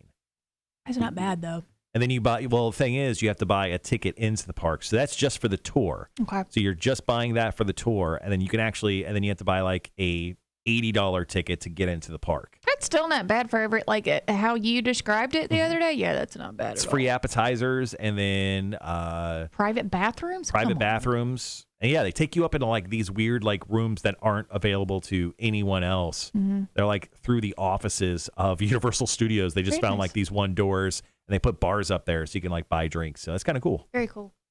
And then when you go to Universal Horror Nights, if you go this year, everyone has like the like plastic cups. They make like certain like liquors, like drinks throughout the park. So you go to like a little stand and you get like Frankenstein's blood or something. Oh, That's cool. And then it's like like a Bloody Mary or something, and then it has a light at the bottom that you press, and it makes the light flash through your drink. We did that the first year. It's totally cool. That's quite a souvenir cup, Marshall. Well, I mean, it lets everyone in the park know that you're drunk. Very nice. Lets everyone know I'm being drunk right now. Very nice. Hey, Sean. Oh, Sean, I got the leaf hammock. We were waiting for you, man.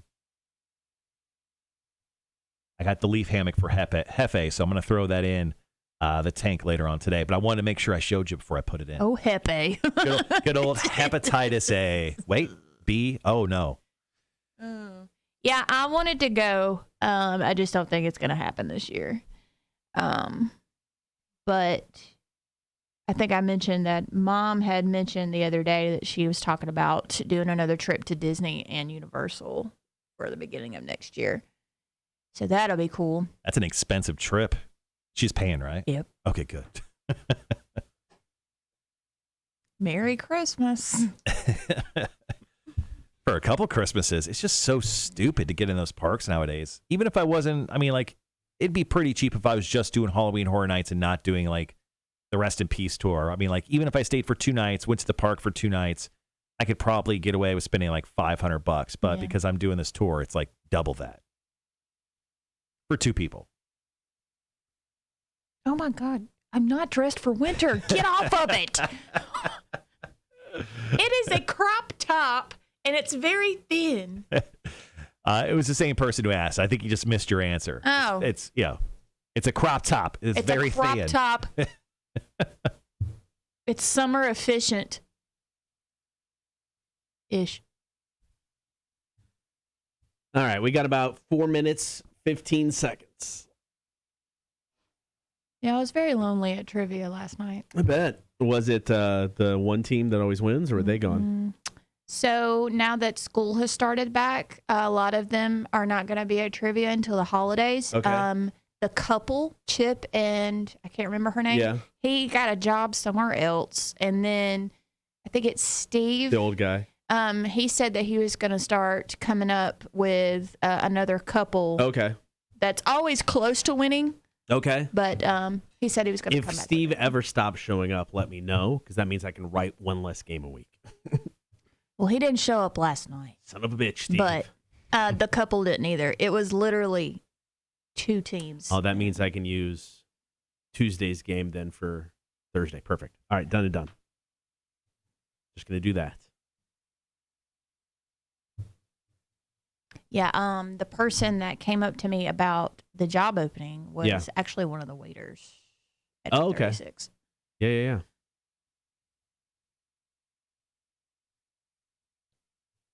All right, 3 minutes. 3 minutes. Story number 1, Marshall's Music News, talking Offspring. So the drummer of the band, he didn't really quite say, but it sounds like he was forced out of the band or he quit the band. Not for sure, but he doesn't seem exactly happy about it. So I'm going to jump into that story first. We'll also talk about My Chemical Romance. The guitar player kind of hurt himself, kind of badly, and then Breaking Benjamin hitting the road as well. So we'll jump into all those stories. The Offspring, quite the girthy story. So we'll get to that one first with a lot of quotes from him, obviously talking about why he's leaving the band and not going out on tour. Quick question. You said Breaking Benjamin. Mm-hmm. I thought about y'all bringing up Breaking Bad and the teddy bear and the dog incident. Yeah. Okay. Can you refresh my memory on how that teddy bear had anything to did we see that teddy bear other than the fact that it was floating in the pool, missing an eye, and it was in an evidence bag? That came from the plane, right? Yeah. So there was That's right. plane. There was a Okay. plane That's that right. exploded. Yeah. And kind of over the house, and it landed. So they used that as kind of a focus point. I got you. Yeah, they did. Yeah, it showed up, I think, for like 2 or 3 episodes straight where they were kind of going over what the hell happened there. I got to watch El Camino. I think I'm going to do that this weekend. It's just okay. I mean, I love Aaron Paul, so I've got to watch El Well, it's Camino. true. I know you love him quite a bit. Yeah, the movie's just okay. It was a little bit disappointing, honestly. If you haven't watched Better Call Saul, Better I Call need to Saul start is that too. really, really good. They're filming the last season right now. There was some news about Bob Odenkirk having a small heart attack, but he's fine. He's going to be apparently back on set here in the next few weeks, and then they're doing one last season. But man, Better Call Saul, the first 2 seasons I thought was good, not great, but I mean these last couple have been outstanding. They've really got into stuff, and Gus Fring is in the series alive, so well worth your I time. will never forget that moment. Yeah. For those, I'm not gonna spoil it, but at that moment, oh my god! Well, it's been out for I feel like 6+ years at this still. point. He blows up. Half of his face is gone. A man in a wheelchair blows him up. And he walks out. He's like, "Oh, there's no way he survived that." And then the camera, I was like, "Oh no, he didn't." I love how he fixed his collar. Yeah. I'm gonna go get that out of the car real quick while y'all are. All right, guys, got about 15 seconds. We'll be right back. Story number 1, Marshall's Music News.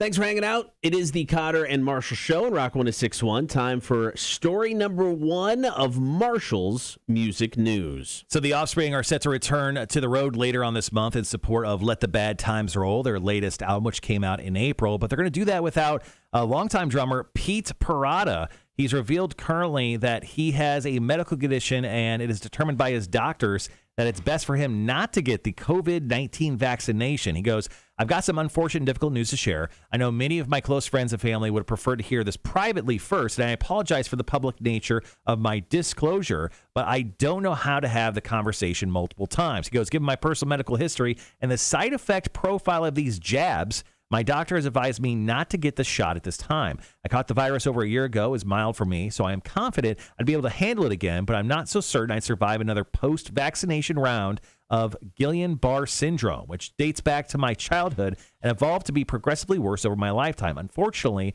and my family, who was hoping to keep me around a bit longer, the risks far outweigh the benefits since I am unable to comply with what is increasingly becoming an industry mandate for traveling and touring." He goes, "I've decided that it has recently been decided that I am unsafe to be around in the studio and on tour. I mention this because you won't be seeing me at these upcoming shows." Now, the Offspring return to the stage August 8th in Los Angeles. They're going to do that once again without Pete. Interesting stuff. He doesn't sound like, it sounds like he was kicked out of the band because he wouldn't get COVID-19 vaccination, but also it sounds like he's leaving on his own accord. So yeah, it's just, it kind of sucks for the Offspring overall that this decision had to be made. And once again, I don't know. It kind of sounds like the way he's stating it, it's coming from the Offspring, right? But at the same time, he's not really blaming them at all. And he does wish them the best, essentially, on their future endeavors. But I don't know how to feel about this one. It's very interesting. I mean, can't they just be like, "Hey, guy, during this whole pandemic thing, we're going to ask you to sit this one out, once things are back to normal,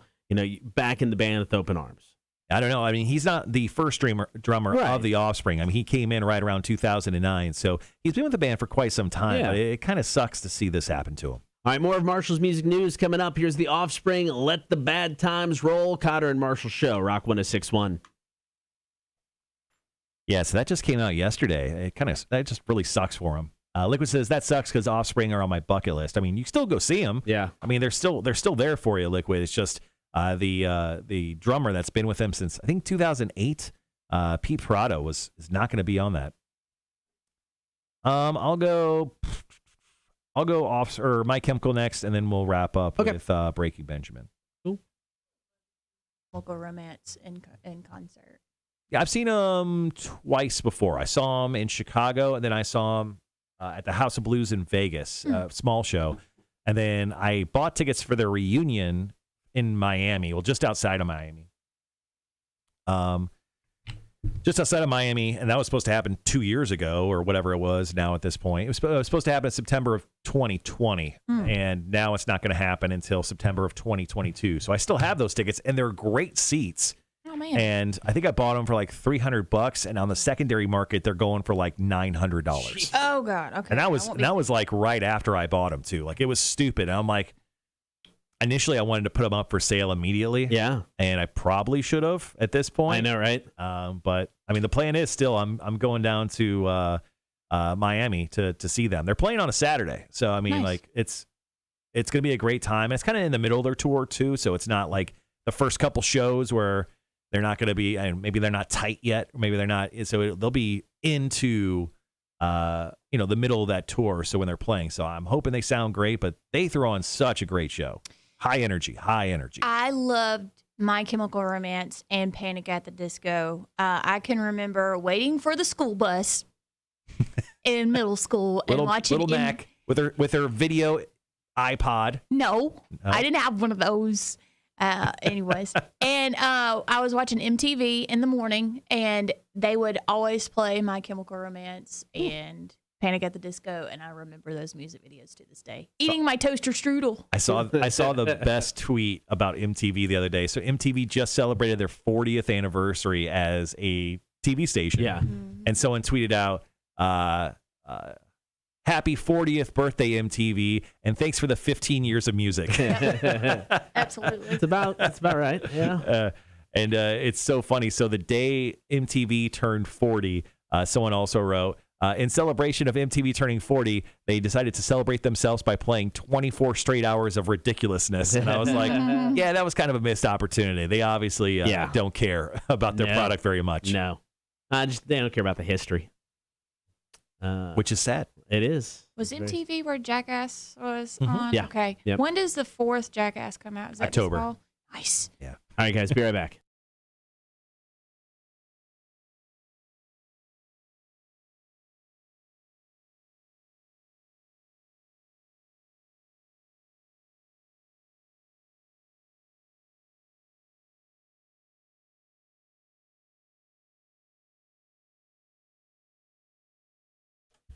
Good morning. Thank you for hanging out on air and on the stream. It is time for story number 2 of Marshall's Music News. So over this past weekend, My Chemical Romance guitarist Frank Iero fell off a ladder and injured both of his wrists. He broke one and sprained the other. Now, we let everyone know what happened via an Instagram post where both of his wrists were taped up and bandaged up. He said, so, okay, this isn't ideal, but over the weekend, I fell off a ladder and broke my wrist and sprained the other one. I figured this was the easiest way to let everyone know why it's hard to return emails and texts. He goes, also, I'm going to have to postpone some work stuff that I'm doing right now. He goes, sorry, but just so you know, I'm more disappointed than you are. So the good news is, especially if you're a My Chem fan, they're not playing this year, so you don't have to worry about any more shows getting postponed. They're not doing their reunion tour until fall of next year. I'm kind of curious to know why he was on a ladder, because if you're in a band like My Chemical Romance, you hire a guy to climb a ladder. I don't know what. Yeah. They haven't played together in quite some time, so it's not like he's got like a bank of My Chemical Romance cash just sitting in the back. I don't know. I mean, unless he was just bad with investments, maybe. But I'm real. I mean, was he? I mean, what is he cleaning out his gutters? Was he hanging a picture in the office? I need more context. I'll message him. I'll see what I can get from Frank. All right, one more story to go, and then we will wrap it up for today. It is the Cotter and Marshall Show, Rock 106.1. All right, one more story. We'll talk about Breaking Benjamin and P. Roach hitting the road. Goodness. I'm so sorry. My brother and sister-in-law's bunnies had bunnies. What? I didn't see that scroll across the bottom of my computer in breaking news. No, I'm saying, can somebody please buy one of these bunnies? Because I obviously cannot keep it in my apartment. I mean, I could, but do you have bunnies? You have bunnies in your apartment? No, I have a Scout. He's a dog. Well, right. Okay, then why are you talking about? No, I'm just saying, somebody please in town that I know can so you can go visit one? Yes. Oh, okay. Oh my God! And one of them's a chinchilla bunny. Holy crap! Oh, those are expensive, and they taste delicious. These are only $100. Stop it. What? They're only $100. They're selling them for $100. My goodness, he's so cute. So wait, so you're promoting black market chinchilla bunny sales on our show? It's so cute. And he only gets 2 to 3 pounds. Dear Lord. Do they ship the bunnies? No. Can they ship them FedEx? But I will happily deliver it to you. Who's that small child? That small child is my nephew. Oh, are they selling him too? No. Okay, well, $50 for the kid, $100 for the bunny. yeah, you never know in Alabama. So, I mean, they're so cute. did you have bunnies growing up at your house? No, unfortunately, I did not. Okay, They have a farm at their house. we had bunnies growing up for a minute at my house. I don't Really? know why. I was like a really small kid, and we had like a shed out back that Okay. we had bunny cages, and I don't remember why. I'll ask my mom next time I go see her here in a few weeks. Yeah, my grandma had a bunny for a while that she kept out. There was a massive cage in her backyard. Bunny's name was Radar because ears. It was original. Yeah. Big fan of MASH. Yeah. Look, Scout is known as Radar at my parents' house. Well, more from my brother because he's got some ears on him. He's Radar. Hey, Radar. And he goes, ears automatically go up. Somebody buy the bunny. What do you love more, your dog or friends? Oh. If you had to give one up for 6 months, no, wait, a year, Friends, I'd have to give that up. give that up? Yeah. I mean, I've watched all 10 seasons. 10 seasons. Come on.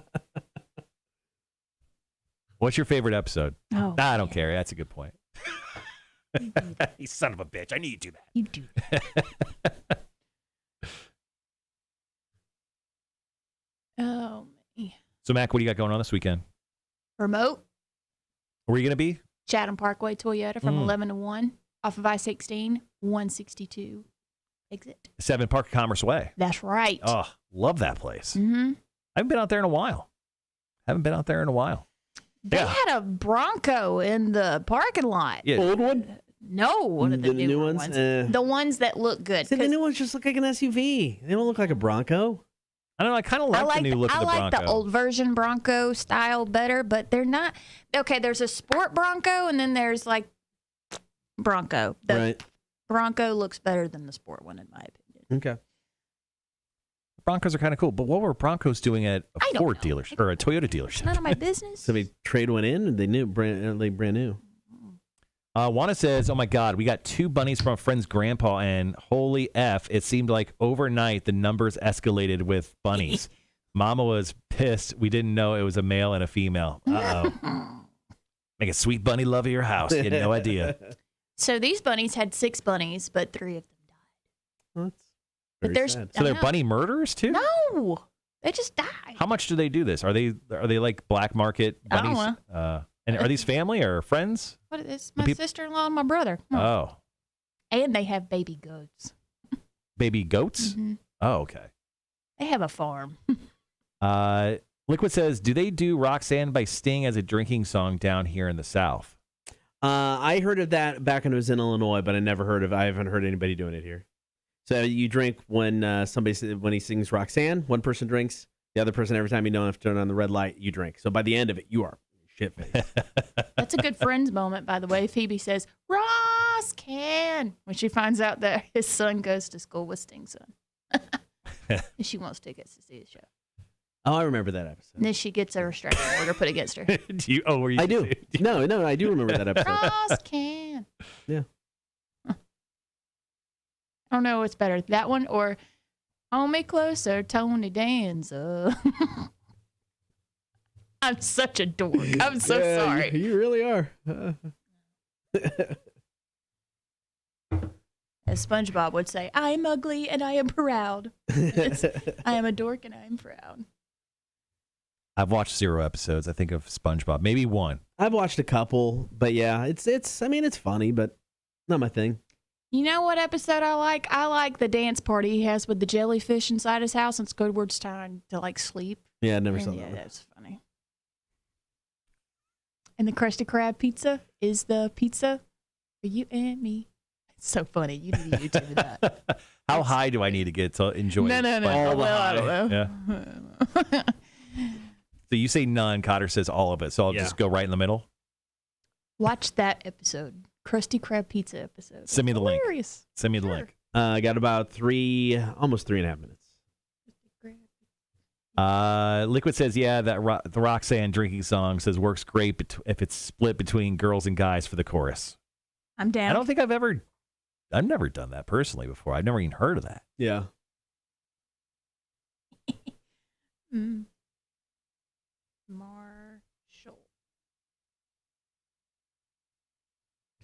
Mom said, speaking of your name, when she first started listening and on the stream, she said, Marshall's name is John? And I said, yeah. It is. It's the most boring of first names ever. John. I'm not even a Jonathan. I'm just a John. Nah. Lame, right? All right, got about 2:45, final break of the show. Cotter, I saw this yesterday and I thought of you. Did you see that they are bringing back Tamagotchi, those little egg things you put on a keychain, and they're doing an R2-D2 version of it? Oh, that's kind of cool. I didn't know if you saw it or not. I don't think you brought it up, but I want to make sure I did you knew not about see it. I want one. Yeah, I don't need one. I'm good. I was past their target audience for that, so I never messed with it. When Tamagotchis first came out. $20. Damn, Mama Margaret coming through. Mama Margaret. Oh, that's kind of cool. Oh my God, too much TV, not enough dating. Shut up.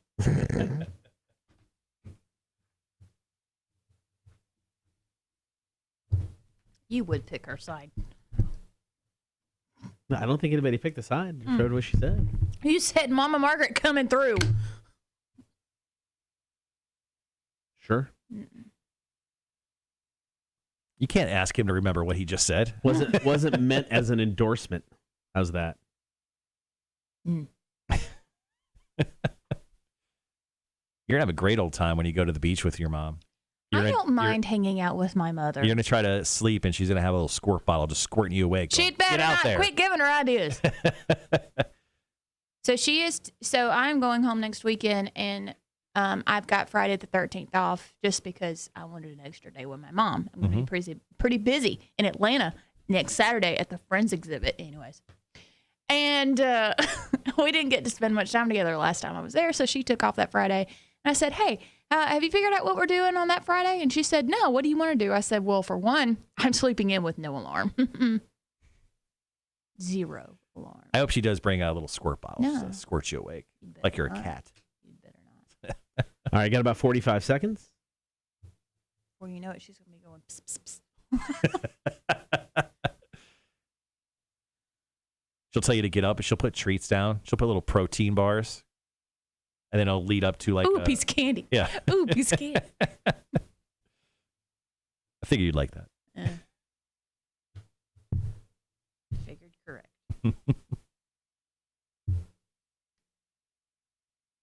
All right, guys, be right back.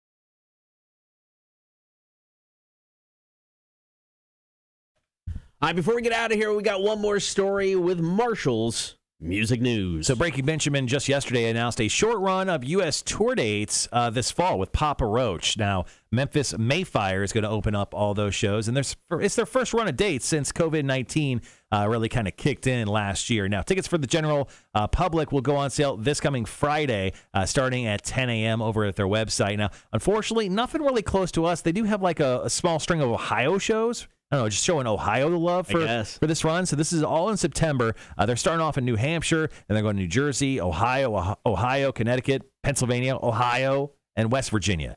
I don't know why they're not trying to go anywhere else except for that little northeastern, corridor up there. But they're not moving off it, and hopefully these guys get a chance to go out and tour because Papa Roach just put out a new song yesterday, and it's really fun and really good. So I hope we get an opportunity to see both Breaking Benjamin and Papa Roach on the same tour. Maybe, cross your fingers, right here in Savannah. That would be fantastic. All right, coming up tomorrow on the show, Hefe2, the new music band of Fish, is going to select a new song for us, and I will get quizzed in the face.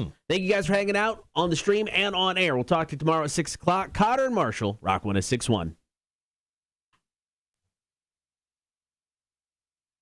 All right, guys, that's the wrap for the stream today. We will see you tomorrow, 6 a.m. with all that good stuff Cotter just